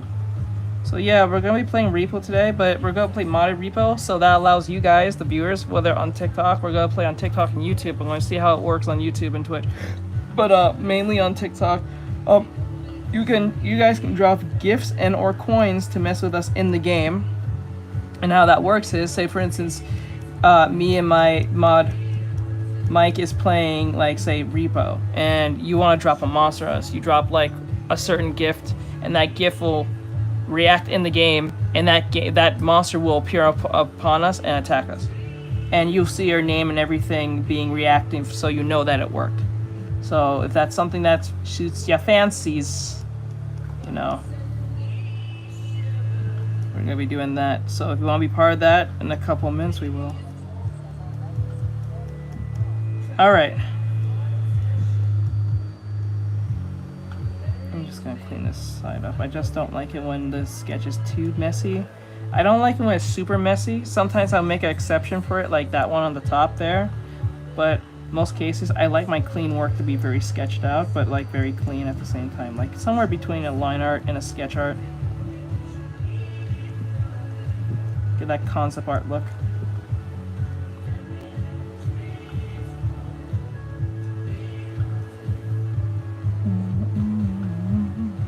If you're an artist, for those who are watching or brand new to the channel, hello, my name is Artextric. I am an animator, I was about to say animator. I am a anime artist, teacher, content creator, and also character designer in training. I'm trying to get into the gaming industry by making concept art for video games and stuff. trying to get into that. I want to work mainly with indie studios. Mainly, that's my thing. That's what I really want to do. I'm also a freelance artist, so if you're looking for like artwork you want me to do for you, stuff like that, I also have a price. I'm also a VTubing character designer. I have made my own VTubing model and a few, but the ones that I have wasn't fully colored because I took a time away from making models to doing my coloring. I think I have gotten better now since then. I have been focusing mainly on my coloring on skin because that was something that was really bugging me. I'm still kind of a little wet behind the ears when it comes to skin, but when it comes to most things, I can do it. For those who don't know, I draw everything from monsters, animals, anime characters, people, weapons, from melee swords, maces, futuristic weapons, military weapons. I've done it before. If you haven't seen it, you can check my work on my speed arts and stuff. Mainly they're just sketches, but not like colored because, like I said, I'm trying to get better at my coloring. So that's why I took a break from making VTubing models, but I think I'll be running back to that very soon, pretty much this month. I want to get back into that. And I'm also going to get back into trying to rig because I know the rigging process is a pain in the ass and it pays well, so I'm trying to get into that as a VTubing artist and rigger.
What specifically? When you say type of art.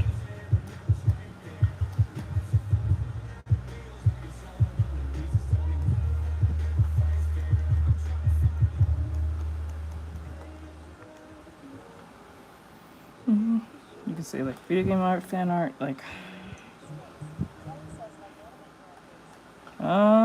most of my life, I would say, but I didn't take my job seriously till I was like in 2017.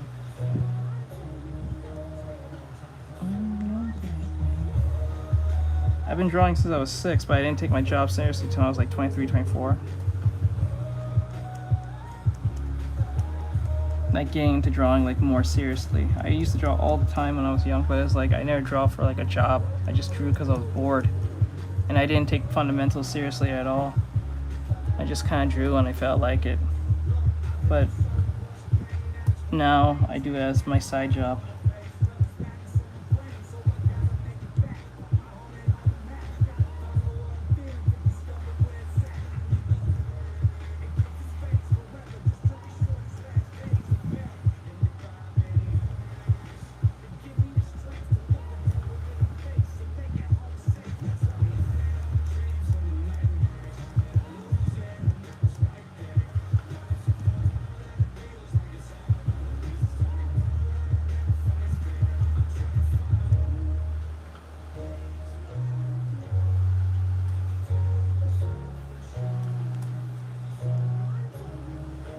I've drawn characters like Goku,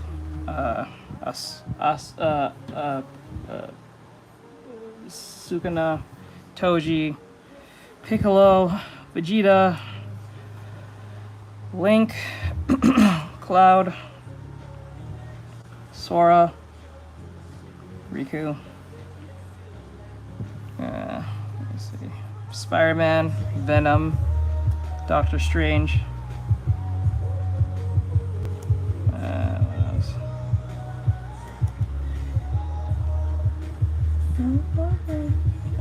What's the other one? I'm actually dreaming Black Panther. I forgot I did that a long time ago. But that was a headshot because of the whole Chapman thing. I drew Guts before. I drew Dio Brando.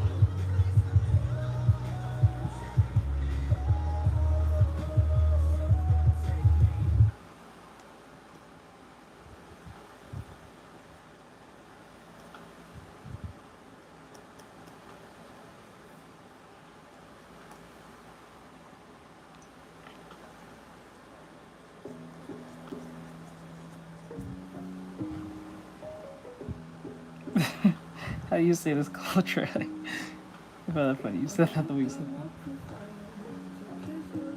Well, thank you, I appreciate it.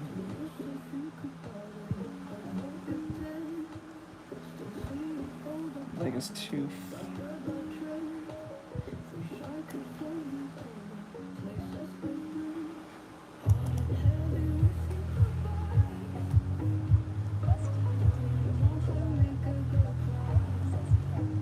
Heyo.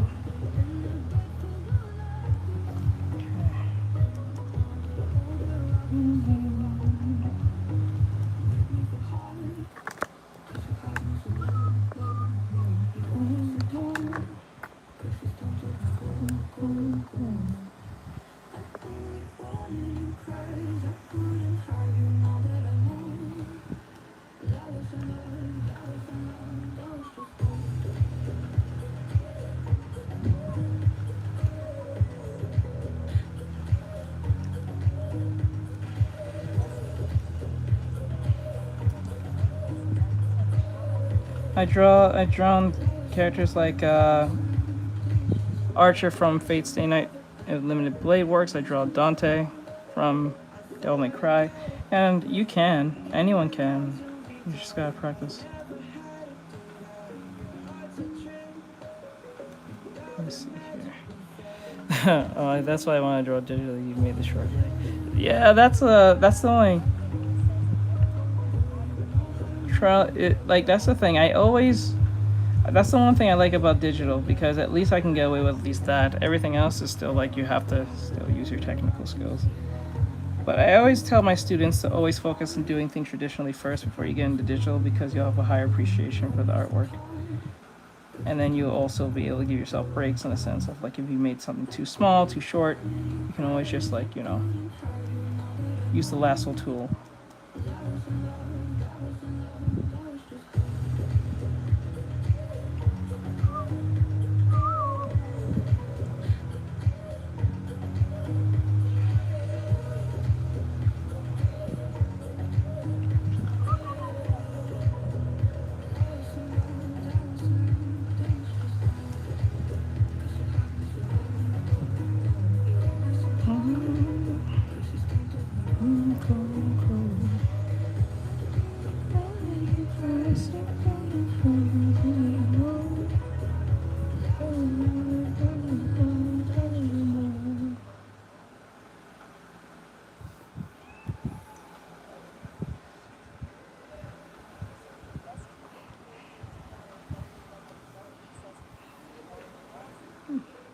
Was anyone listening to what I was saying?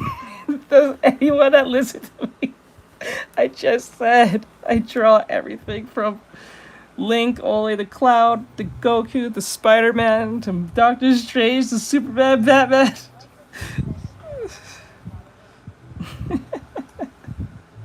I just said it.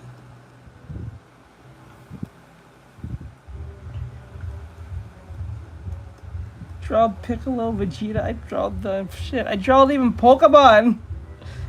I even draw the dog with the fucking cube-bone head thing on his head. I drew like a fucking tortoise.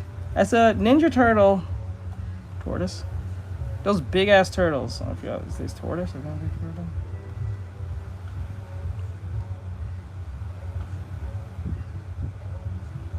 No one listens to me.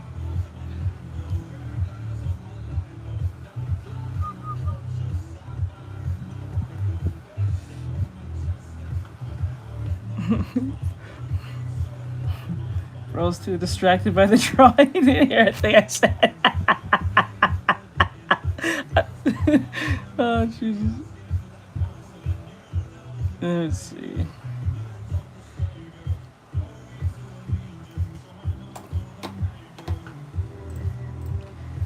They don't listen.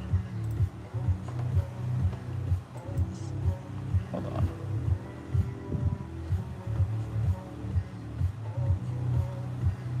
Go to my TikTok or go to my Instagram.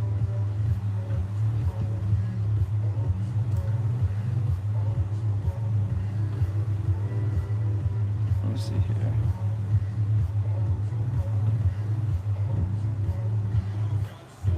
I've drawn even Jeff the shark. What the fuck that thing's called?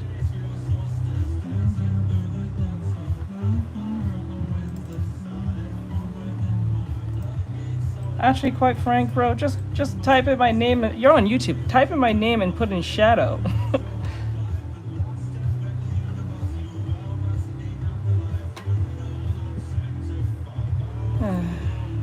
People don't listen to me.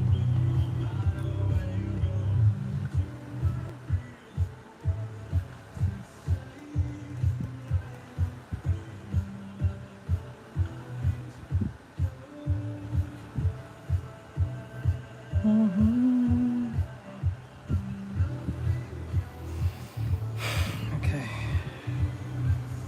Let me get her hand here.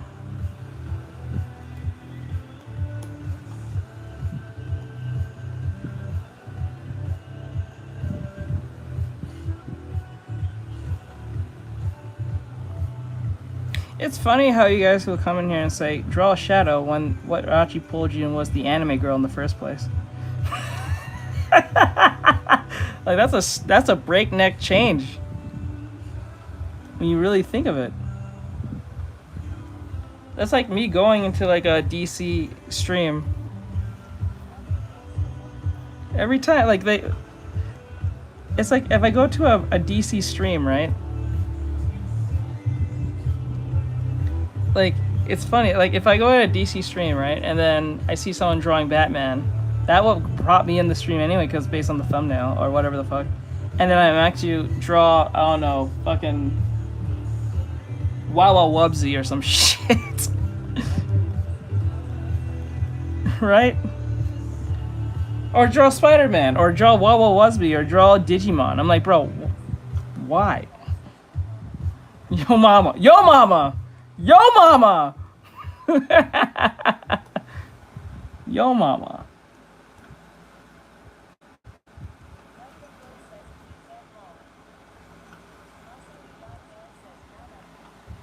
Job applications. Job applications. Job applications. Yo yo. Yo yo. All right, I'm gonna do a quick shade.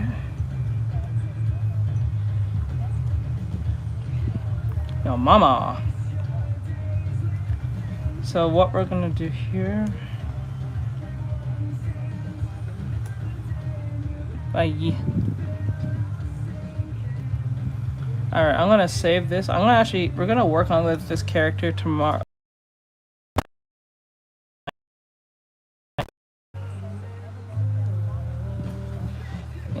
Bye, bro.